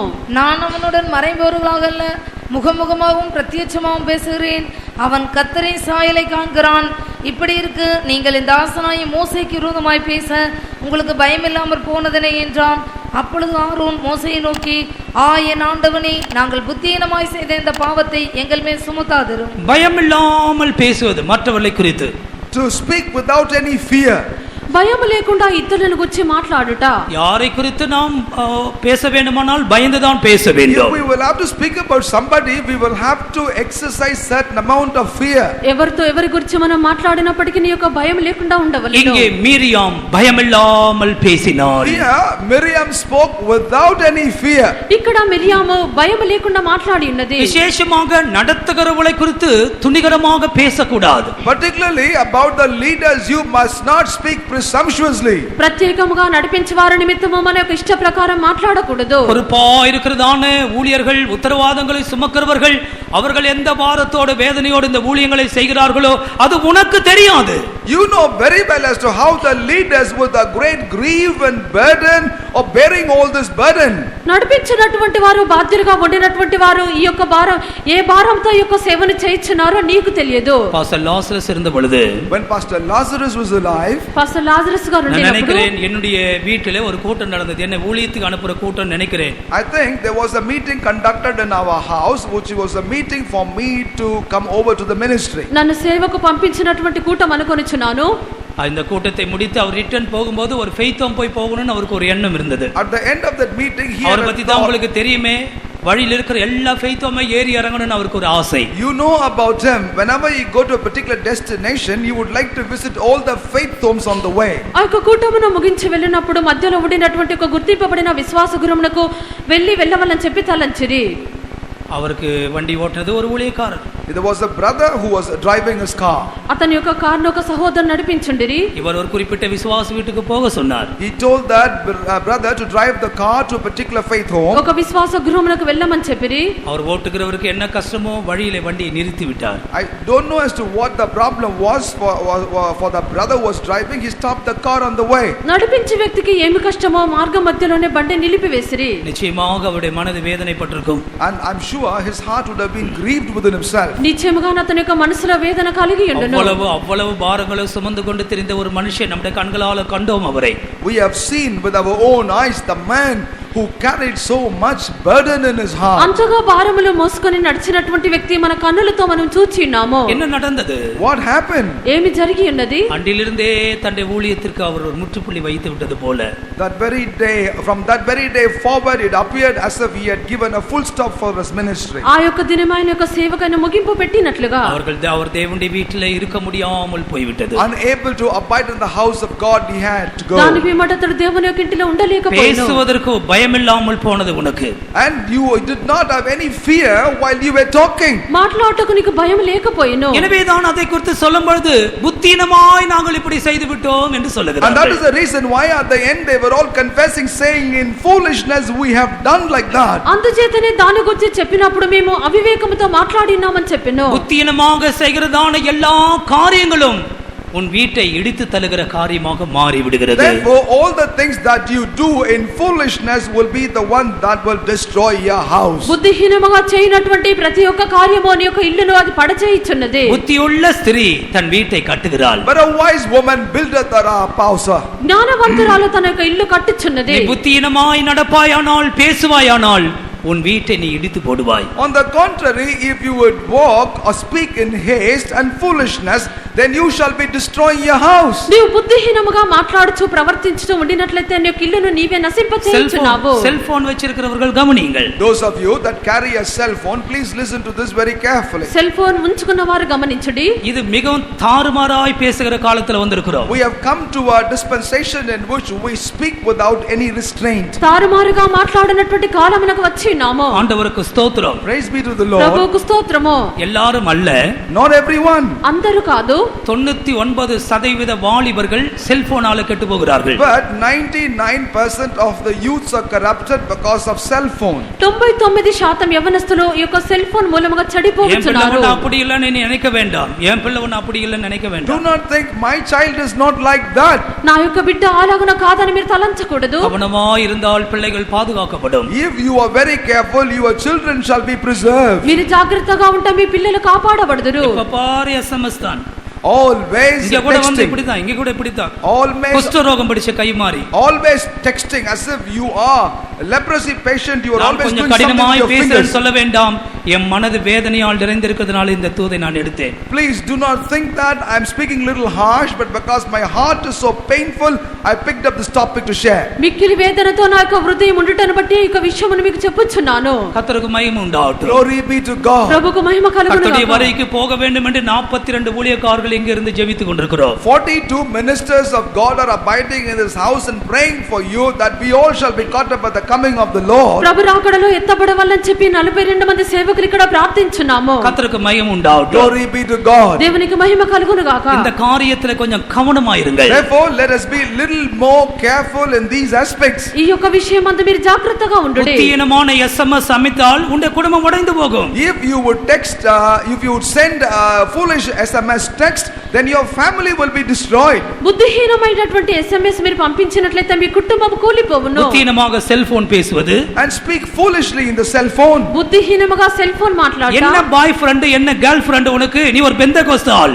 You are a Pentecost. Then what is the need? உனக்கு for என்ன you கேர்ள் to- ஃப்ரெண்ட் உனக்கு என்ன பாய் ஃப்ரெண்ட், Then what வெட்கமா is- இல்ல உனக்கு? Then what is the need for you to have a boyfriend or a girlfriend? Are you Me- not ashamed? మీరు Pentecost వారైనారు, మీకు సిగ్గుకరముగా ఈ యొక్క విషయం తోచలేదా? మీకు ఎందుకు ఈ యొక్క అమ్మాయిలు అబ్బాయిలు స్నేహితులైనారు? ஆரம்பத்திலே சொன்னேன், I mentioned in the very beginning. నేను ప్రారంభమందే చెప్పినాను. இது நெருப்பு, இது பஞ்சு. I told you one side is fire, on the other is cotton. ఒక ప్రక్కన దూది మరొక ప్రక్కన అగ్ని అయ్యున్నది. நண்பர்களாய் தான் பேசுகிறோம். People speak like friends only. స్నేహితులుగానే మాట్లాడుచున్నాము. நீ எதோடு விளையாடுகிறாய் என்பதை நீ யோசித்து பார். But you need to understand with what your game is. దేనితో మనం ఆడుకొనిచున్నామనేది గమనించుడి. பெந்தெகோஸ்தே வாழ்க்கைக்கு வந்திருக்கிறாய், இந்த மாதிரி ஃப்ரெண்ட்ஷிப்பை விட்டுடு. You have chosen to walk in the Pentecostal life. Therefore, give these experiences up in your life. Pentecost జీవితమునకు వచ్చినాము, ఇటువంటి జీవితమును நிறைய వదిలిపెట్టుము. பாய் ஃப்ரெண்ட் கேர்ள் ஃப்ரெண்ட் வச்சிட்டு ஊழியத்துக்கு வந்தா நீ ஒரு நாள் ஊழியம் செய்வாயா? ஒரு நாள் உன் மனசாட்சி உன்னை சும்மா விடுமா? Having so many boyfriends and girlfriends, if you choose to come to the ministry, will you be able to be in ministry for a day? Will all இந்த those மனசாட்சி friendships let you ஊழியத்துக்கு be வந்து உன்னை free? குத்தாது? Will not the conscience prick you after coming into the ministry? అబ్బాయిలను అమ్మాయిలను స్నేహితులుగా ఉంచుకొని సేవకు వచ్చినట్లయితే నువ్వు నెమ్మదిగా ఉండగలవా? నీ యొక్క మనసాక్షి నీలో గుచ్చదా? நீ இப்படி ஃப்ரெண்ட்ஸை வச்சுட்டு ஒரு விவாக வாழ்க்கைக்கு போனால் புதிதாய் கட்டுகிற அந்த மனைவியோடு புருஷனோடு எந்த மனசாட்சியோடு ஒழுங்கா இருப்பாய்? Having so many friends, even if you enter into a family life, with what good conscience you'll be able to relate with your partner? నీవు ఇటువంటి స్నేహితులను ఉంచుకొని నువ్వు వివాహము చేసుకున్నట్లయితే నీ యొక్క భర్తతో భార్యతో ఎలాగ జీవితం ஒரு நாள் அந்த மனுஷனோடு அந்த மனுஷியோடு உன்னுடைய இருதயம் ஒத்து போகுமா? One day will your heart ever be in alignment, in oneness with the one with whom you are God, you are married? ఒక దినమైన వారితో నీ యొక్క మనసు కలిసిపోవునా? இப்படிப்பட்ட அருவருப்புகளெல்லாம் விட்டு விடுங்கள். Therefore, let us leave aside all these abominations. ఇటువంటి హేయమైన కార్యములను వదిలిపెట్టి இதெல்லாம் நரகத்திலிருந்து எழுந்து வந்ததான ஆவிகள். All these are nothing but the spirits that have come up from the very bottom of hell. ఇవన్నీ నరకము నుండి లేచి వచ్చిన దురాత్మలు. கர்த்தர் சீக்கிரம் வரப்போகிறார். The Lord will come very quickly. ప్రభు త్వరగా இந்த రాబోచున్నారు. சபையிலிருந்து எத்தனை பேர் எடுக்கப்பட்டு போகிறார்களோ தெரியாது. I do not know as to how many from this church will be quickened and caught up. ఈ యొక్క సంఘములో నుండి ఎంతమంది ఎత్తబడతారో తెలియదు. புத்தி உள்ள ஸ்திரீ வீட்டை கட்டுகிறாள். But a wise woman buildeth her house. జ్ఞానవంతురాలు తన యొక్క ఇల్లు కట్టుచున్నది. புத்தி இல்லாத ஸ்திரீ வீட்டை இடித்து போடுகிறாள். But a foolish woman destroy her house. మూడు రాళ్ళైతే తన యొక్క చేతులతో ఇల్లును ఊడబెరుకుచున్నది. நிலைத்திருக்கிற 2 வீடுகளை சொல்லி நான் முடிக்கிறேன். I would like to share with you about 2 houses that abide and then conclude. నిలిచిండు 2 ఇండ్లను గురించి చెప్పెదను. நீதிமொழிகள் 12వ அதிகாரம் 7వ వచనం. The book of Proverbs chapter 12 verse 7. సామెతలు 12వ అధ్యాయం 7వ వాక్యము. துன்மார்க்கர் கவிழ்க்கப்பட்டு ஒளிந்து போவார்கள், நீதிமான்களுடைய வீடோ நிலை நிற்கும். The wicked are overthrown and are not, but the house of the righteous shall stand. நீதிமான்களுடைய வீடோ நிலை நிற்கும். The house of the righteous shall stand. నీతిమంతుల ఇల్లు నిలుచును. ஏனென்றால் அவனுக்கு ஒரு அஸ்திவாரம் இருக்கிறது. The reason, it has a foundation. ఎందుకనగా అతనికి ఒక పునాది ఉన్నది. 10వ அதிகாரம் 25వ వచనத்தில் நீதிமானோ நித்திய அஸ்திவாரமுடையவன். Proverbs 10 verse 25 says that the righteous has an everlasting foundation. సామెతలు 10వ అధ్యాయం 25వ వాక్యమందు నీతిమంతుడు నిత్యం నిలుచు కట్టడం వలె ఉన్నాడు. நீதிமானோ நித்திய அஸ்திவாரமுடையவன். Righteous is an everlasting, has an everlasting foundation. నీతిమంతుడైతే నిత్యమైనటువంటి పునాది కలిగినవాడు. அவனுக்கு ஒரு நல்ல அஸ்திவாரம் இருக்கிறது. He has a good foundation. అతనికి మంచి పునాది ఉన్నది. 12వ అధికారం 12వ వచనத்தில் As we read chapter 12 verse 12, 12వ అధ్యాయము 12వ వాక్యము, அவனுக்கு ஒரு வேர் இருக்கிறதாக படிக்கிறோம். and we also note that the root, righteous has the root, అతని యొక్క వేరు ఉండినట్లుగా చదువుచున్నాము. அவன் நீதிமானுடைய வேர் கனி கொடுக்கும். and the root of the righteous beareth fruit, నీతిమంతుల వేరు చిగుర్చును. அவன் விசுவாசத்தினாலே பிழைப்பான். and he shall live by faith, అతడు విశ్వాసం ద్వారా జీవించును. அவன் மற்றவரை அவமானப்படுத்தாதவன். and he shall not put others to shame. అతడు ఇతరులను అవమానపరచడు. நீதிமான்களுடைய வீடு நிலைத்திருக்கும். The house of the righteous shall stand. నీతిమంతుల యొక్క పునాది నిలుచును. உடைய காரியங்கள் எல்லாம் நீதியா இருக்கட்டும். Therefore may all your conversations be righteous. మీ యొక్క కార్యములని నీతిగా ఉండనివ్వుడి. உடைய குடும்பங்கள் நிலைத்திருக்கும்படியாக நாங்கள் ஒவ்வொரு நாளும் ஜெபிக்கிறோம். We are praying every day for your families, that your families shall abide forever. మీ యొక్క కుటుంబమును నిలిచిబడినట్లుగా ప్రతిదినము మేము ప్రార్థించున్నాము. நீதிமான்களாய் ஜீவியுங்கள். But you shall endeavor to lead a righteous మీరు life. నీతిమంతులుగా జీవించుడి. அநியாயமாய் தோன்றுகிறவர்களுக்கு விலகி ஓடுங்கள். Leave away or run away from the appearance of all evil. అన్యాయముగా కనిపించినటువంటి ప్రతి దాని యొద్ద నుండి పారిపోవుడి. ஆடம்பரத்திற்கும் உலக வேஷத்திற்கும் விலகி ஓடுங்கள். Run away from the fashions of the world and the things of the world. ఈ యొక్క లోక కార్యములకు లోక నాగరికతకును நீதிமான்களுடைய வீடு తప్పించుకొని நிலைத்திருக்கும். For the house of the righteous shall abide. నీతిమంతుల యొక్క ఇల్లు నిలిచి ఉండును. மத்தேயு சுவிசேஷம் 7వ அதிகாரம் 24వ వచనத்தில் As we read Matthew's Gospel chapter 7 verse 24, మత్తయి సువార్త 7వ అధ్యాయం 24వ వాక్యమందు, கன்மலையின் மேல் கட்டப்பட்ட வீடு நிலைத்திருக்கும். the house that is built upon the rock shall stand.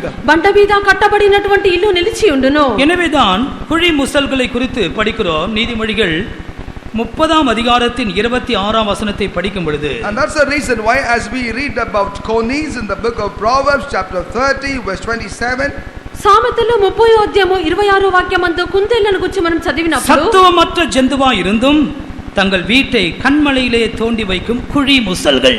the conies are but a feeble folk, yet make they their homes in the rocks. ఈ యొక్క చిన్న కుందేళ్లు బలములేని జీవులైనను అవి పేటు సందుల్లో నివాసములు కల్పించుకొనును. 104వ సంగీతం 18వ వచనం, Psalm 104 verse 18, 104వ కీర్తన 18వ వాక్యము, உயர்ந்த பர்வதங்கள் வரையாடுகளுக்கும் கண்மலைகள் குழிமுசல்களுக்கும் அடைக்கலம். கண்மலைகள் குழி முசல்களுக்கு அடைக்கலம். the rock is a refuge for conies. కుందేళ్లకు బండలు ఆశ్రయ స్థానములు. நீ இந்த உன் வீட்டை கண்மலையின் மேல் கட்ட வேண்டுமானால், Therefore if you will have to build up your house upon the rock, నీవు యొక్క బండ మీద నీ యొక్క ఇల్లును కట్టు నిమిత్తము சத்துவமற்ற ஜந்துவாய் நீ மாற வேண்டும். you should become like a feeble life. నీవు బలము లేనటువంటి జీవిగా మారవలెను. எப்படி ஒரு சிறிய தகைவிலான் குருவி பீடங்கள் அண்டையிலே அடைக்கலமாய் அதுக்கு கிடைத்ததோ அதுபோல, As to how a sparrow found its dwelling place or its nest in the king's house, it will be like that. ఆ యొక్క పిచ్చుకలకు ఎలాగునా తమ యొక్క స్థానము దొరికిచున్నదో, ஆண்டவரே நான் ஒரு சத்துவமற்ற ஜந்துவாய் இருக்கிறேன். Lord, I am but a feeble life. ప్రభువా నేను బలము లేనటువంటి எனவே జీవిని, இந்த கண்மலையின் மேல் நான் என் வீட்டை கட்டுகிறேன். I therefore build my house upon the rock. ఈ యొక్క బండ మీద నాకు ఇల్లును కట్టుచున్నాను. இந்த சத்துவமற்ற ஜந்துக்கு தான் அந்த கண்மலை அடைக்கலமாய் இருக்கும். It is only unto this a feeble life the rock shall become our refuge. ఈ యొక్క బలము లేనటువంటి ఈ యొక్క జంతువుకి యొక్క బండ ఆశ్రయ స్థానముగా ఉండును. நாம் இந்த கண்மலையின் மேல் நம்மை கட்டி எழுப்ப வேண்டும். Therefore we also will have to build our life up on the rock. ఈ యొక్క బండ మీద మనల్ని కట్టి లేపుకొనవలెను. எபேசியர் 2వ அதிகாரம் கடைசி வசனங்களை நீங்கள் படித்து பாருங்கள். As we read Ephesians chapter 2, the very last verses, ఎఫెసీ 2వ అధ్యాయము చివరి వాక్యం చదివి చూడండి. அவர் மேல் மாளிகை முழுவதும் இசைவாய் இணைக்கப்பட்டு upon எழும்புகிறது. him the entire house is fitly framed and built up. ఆయనలో మీరు కూడా ఆత్మ మూలముగా దేవునికి నివాసస్థలము ఇండుటకు కట్టబడుచున్నారు. அவர் மேல் தேவனுடைய ஆலயமாய் நாம் கூட்டி கட்டப்பட்டு வருகிறோம். And upon him we are built together as the temple of God. మనము ఆయనలో దేవుని మందిరముగా కట్టబడుచు వృద్ధి పొందుచున్నాము. கிறிஸ்துவின் மேல் மாளிகை கட்டப்படுகிறது. Upon Christ the temple, the house is built. క్రీస్తు మీద యొక్క కట్టడము కట్టబడుచున్నది. The building is built. மாளிகை என்று சொல்லுகிறது ராஜா தங்கி இருக்கிற இடம். That is the place, the palace is the place where the kings abide. ఈ యొక్క కట్టడము అని చెప్పినప్పుడు రాజు నివసించినది. அது பரிசுத்தத்தின் பூரணத்தை காண்பிக்கிறது. That reveals the perfection of holiness. అది పరిశుద్ధత యొక్క సంపూర్ణత ఉన్నది. அடுத்ததாக ஆலயமாய் கட்டி எழுப்பப்படுகிறோம். And then subsequently we are also built up like the temple. పిమ్మట దేవాలయముగా వృద్ధి పొందుచున్నాము. రెండు ఆవికురి అర్థங்களை కాண்பிக்கிறது. And both of these have deep spiritual implications. ఈ యొక్క రెండు ఆత్మీయ అర్థములను చూపుచున్నది. மாளிகை ஜெய ஜீவியத்தின் பூரணம்.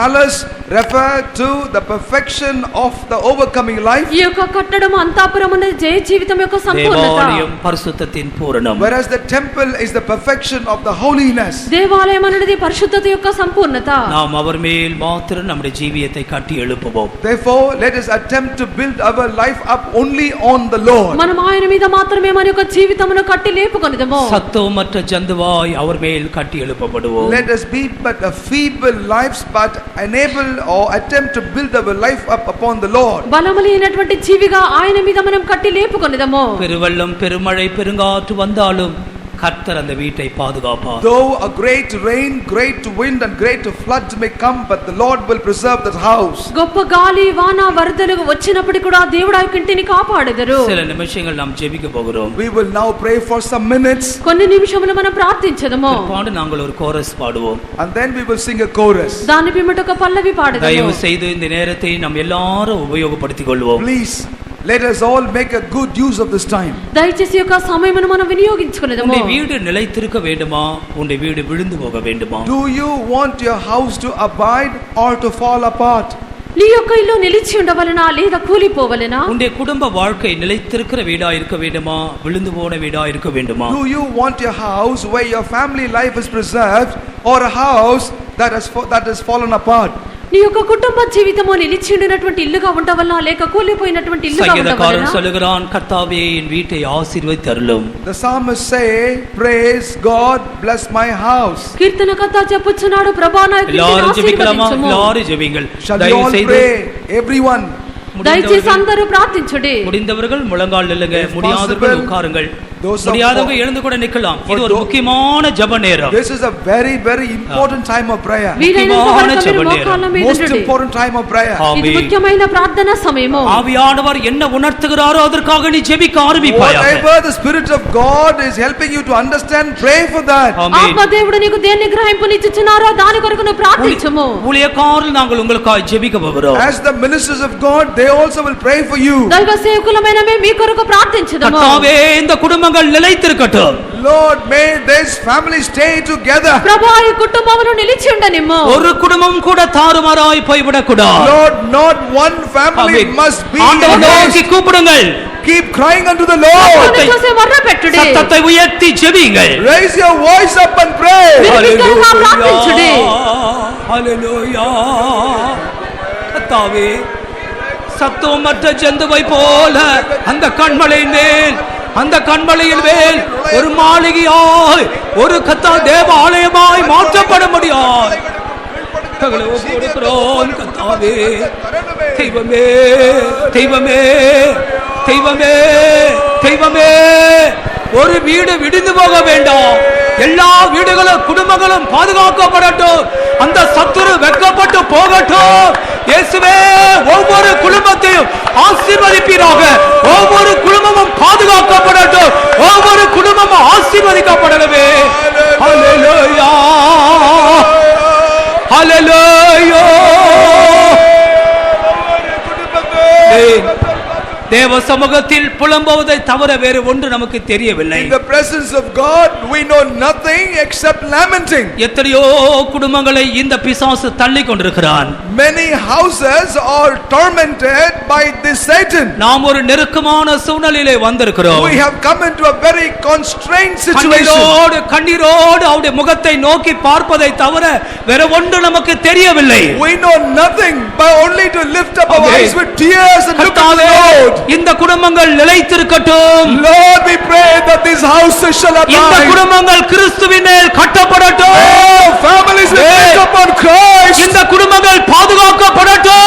The families be protected. பாதாளத்தின் வாசல்கள் குடும்பங்களை தொடக்கூடாது. May the gates of hell not touch these families. ஜெபியுங்கள், ஜெபியுங்கள், ஆவியிலே ஜெபியுங்கள். Oh Jesus. Hallelujah. ஆண்டவரே இயேசுப்பா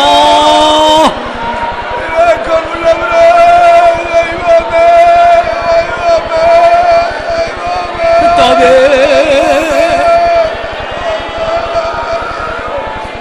ஹalleluya.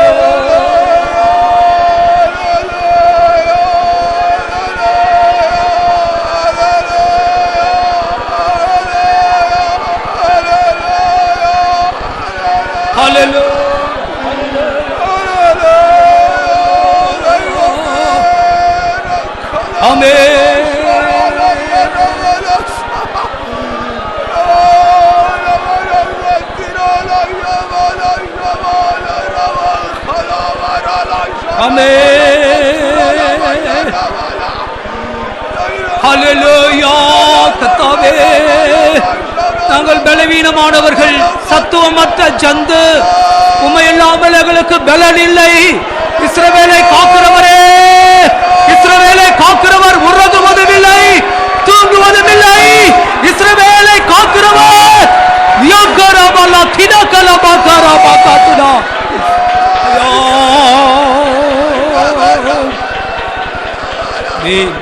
வீழ்ச்சியில் விழாதுன்னை காப்பதற்காய் விரைவாய் வந்த சேர்ப்பவரோ, வீழ்ச்சியில் விழாதுன்னை காப்பதற்காய் விரைவாய் சேர்ப்பவரோ,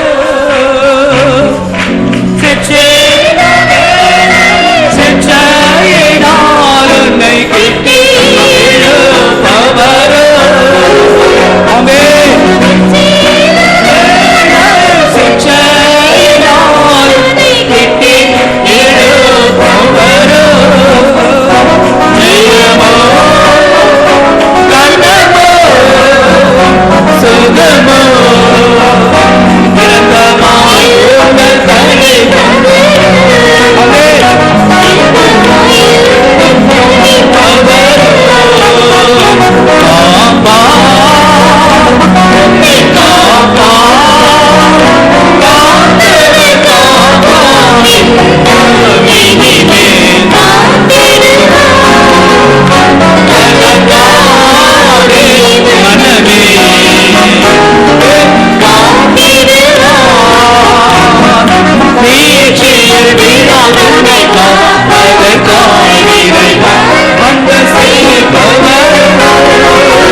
என் குடும்பம் விழுந்த நிலவரத்தில் இருக்கிறதே என்ற ஏக்கத்தோடு நீ வந்திருக்கலாம். Perhaps you have come already with a groaning, my family is in a state of fall. உனக்கு ஒரு வார்த்தையை கர்த்தர் சொல்லுகிறார். But unto you God give a word. விழுந்து போன தாவீதின் கூடாரத்தை எழுப்பிக்கிறவர் கூடிய சீக்கிரத்தில் விழுந்த உன் கூடாரத்தை எழுப்பி நிற்பார். He that rebuilt the tabernacle of David will also rebuild your life. சாத்தானை கடிந்துகள். But rebuke Satan. அசுத்தங்களை கடிந்துகள். Rebuke all filth. பரிசுத்தத்துக்கு அந்நியமானவை வேண்டாம் என்று சொல். Declare I want இதோ நிலைத்து நிற்கும் வீடுகள். ஹalleluya. நிலைத்து நிற்கும் வீடுகள்.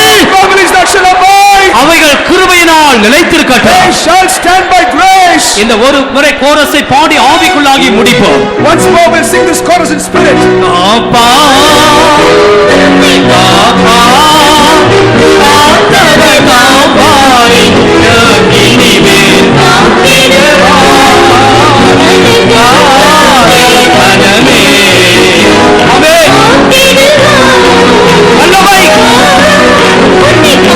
அபிஷேகம் அபிஷேகம்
சபைக்கு கர்த்தர் சொல்வதை காதுள்ளவன் கேட்க கடவன். மகனே, உன் பிள்ளைகளுக்கு முன் உன் மனைவியை அடித்ததை உன் பிள்ளைகள் நிமித்தமாக எண்ணி மனஸ்தாபப்படு.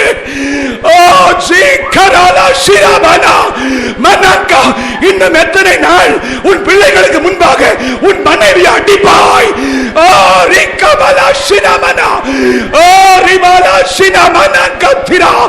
உன் பிள்ளைகளுடைய உள்ளம் உடைவதை கண்டாயா? உன் பிள்ளைகளுடைய உள்ளம் உடைவதை நீ கண்டாயா?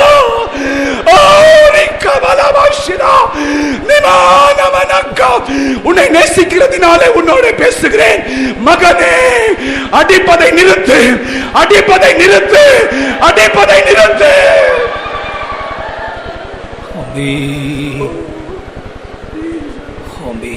ஒரு சிறிய ஜெபத்தை செய்து நாம் முடிப்போம்.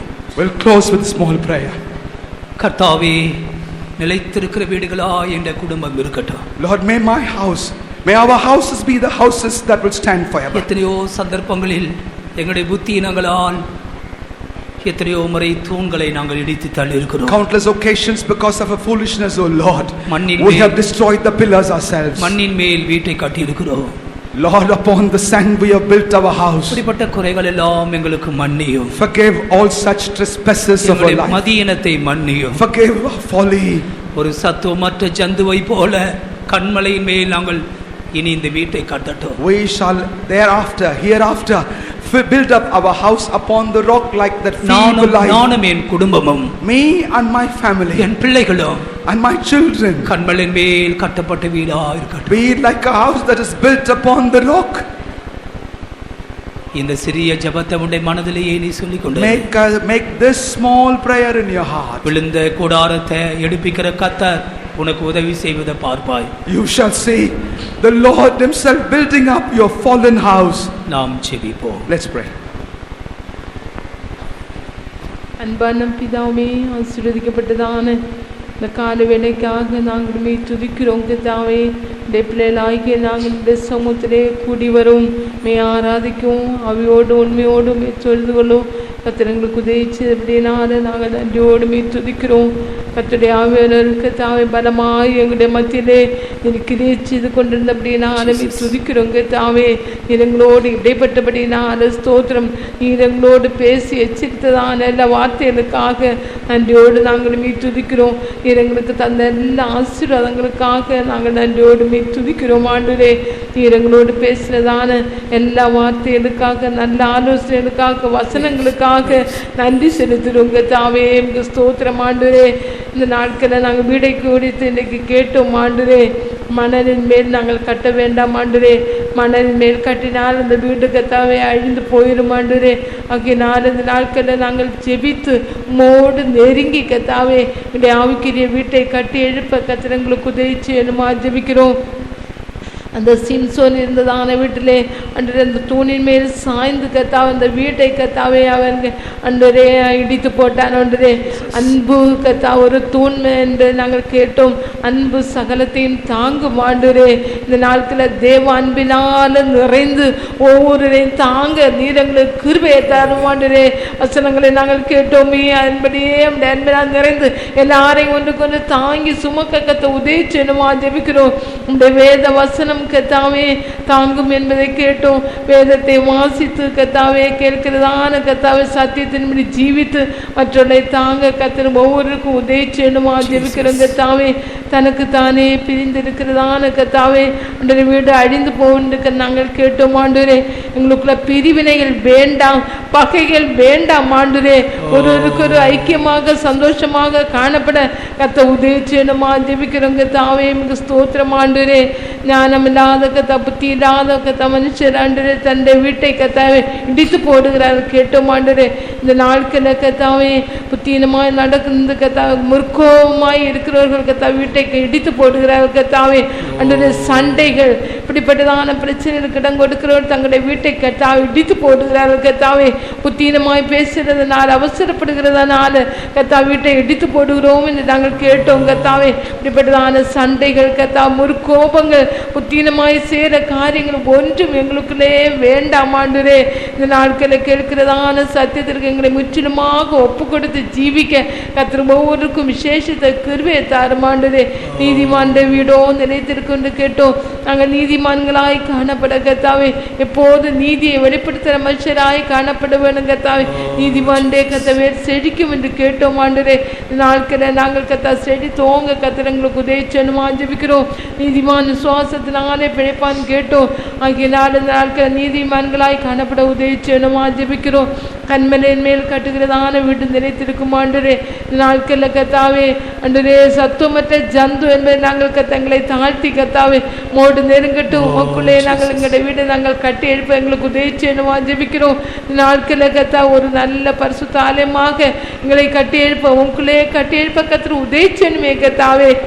நாங்கள் சத்தியங்களை கேட்கறது மாத்திரமல்ல அன்படியே ஜீவிக்க உதவி செய்யணும். சீக்கிரமாக கத்தாவை நாங்கள் இந்த கேட்கிறான சத்தியத்திற்கு ஏற்றதான பதில் ஆண்டவரே உமக்கு நாங்கள் சொல்ல வேண்டும். ஆகியனால நியாய தீர்ப்புக்கு ஏதுவாக காணப்படாதபடிக்கு கத்தாவே இந்த தினம் எல்லாரும் கத்தா வசனத்தை தங்களை ஒப்பு கொடுக்கட்டும் கத்தாவே. பெரிய காரியங்களை சபைக்குள்ள குடும்பங்களுக்குள்ள கத்த செய்ய வேணுமா ஜெபிக்கிறோம். தொடர்ந்து இந்த வசனங்கள் சத்தியங்களை கிரிச்சிட்டும் ஆண்டவரே. நாங்கள் எப்படியாலும் ஒரு நாளைக்கு நஷ்டப்பட்டு போகாதபடிக்கு எல்லாரும் உண்மை சந்திக்கத்தக்கதாக ஒவ்வொருக்கும் இந்த வேதவசனங்கள் உதவிச்சிட்டும் ஆண்டவரே. முற்றிலுமாக தாழ்த்தி கர்த்தருடைய கரத்திலே ஒப்படைக்கிறோம். இயேசுவின் நாமத்தினால் வேண்டிக் கொள்கிறோம் பிதாவே. ஆமென். ஸ்தோத்திரிப்போம். ஸ்தோத்திரம் ஸ்தோத்திரம். எல்லா மகிமையை கர்த்தர் கொடுத்து ஸ்தோத்திரிப்போம். எல்லா சிறு பிள்ளைகளுக்காய் ஸ்தோத்திரிப்போம். வாலிபர்களுக்காய் ஸ்தோத்திரிப்போம். முதியோருக்காய் ஸ்தோத்திரிப்போம். ஸ்தோத்திரம். குடும்பங்களுக்கு பொறுப்பாயிருக்கிற சகோதர சகோதரிமார்களுக்காய் ஸ்தோத்திரிப்போம். எல்லா கர்த்தருடைய ஊழியர்களுக்காய் ஸ்தோத்திரிப்போம். மகிமையெல்லாம் கர்த்தர் கொடுத்து ஸ்தோத்திரிப்போம். கர்த்தராகிய இயேசு கிறிஸ்துவின் கிருபையும் பிதாவாகிய தேவனுடைய அன்பும் பரிசுத்த ஐக்கியமும் நம்மோடும் சகல பரிசுத்தவான்களோடும் ஒரு வரையும் மட்டும் இருப்பதாக. ஆமென். ஹல்லேலூயா ஹல்லேலூயா ஹல்லேலூயா. எல்லாருக்கும் ஸ்தோத்திரம். கர்த்தர் உங்களை ஆசீர்வதிப்பாராக.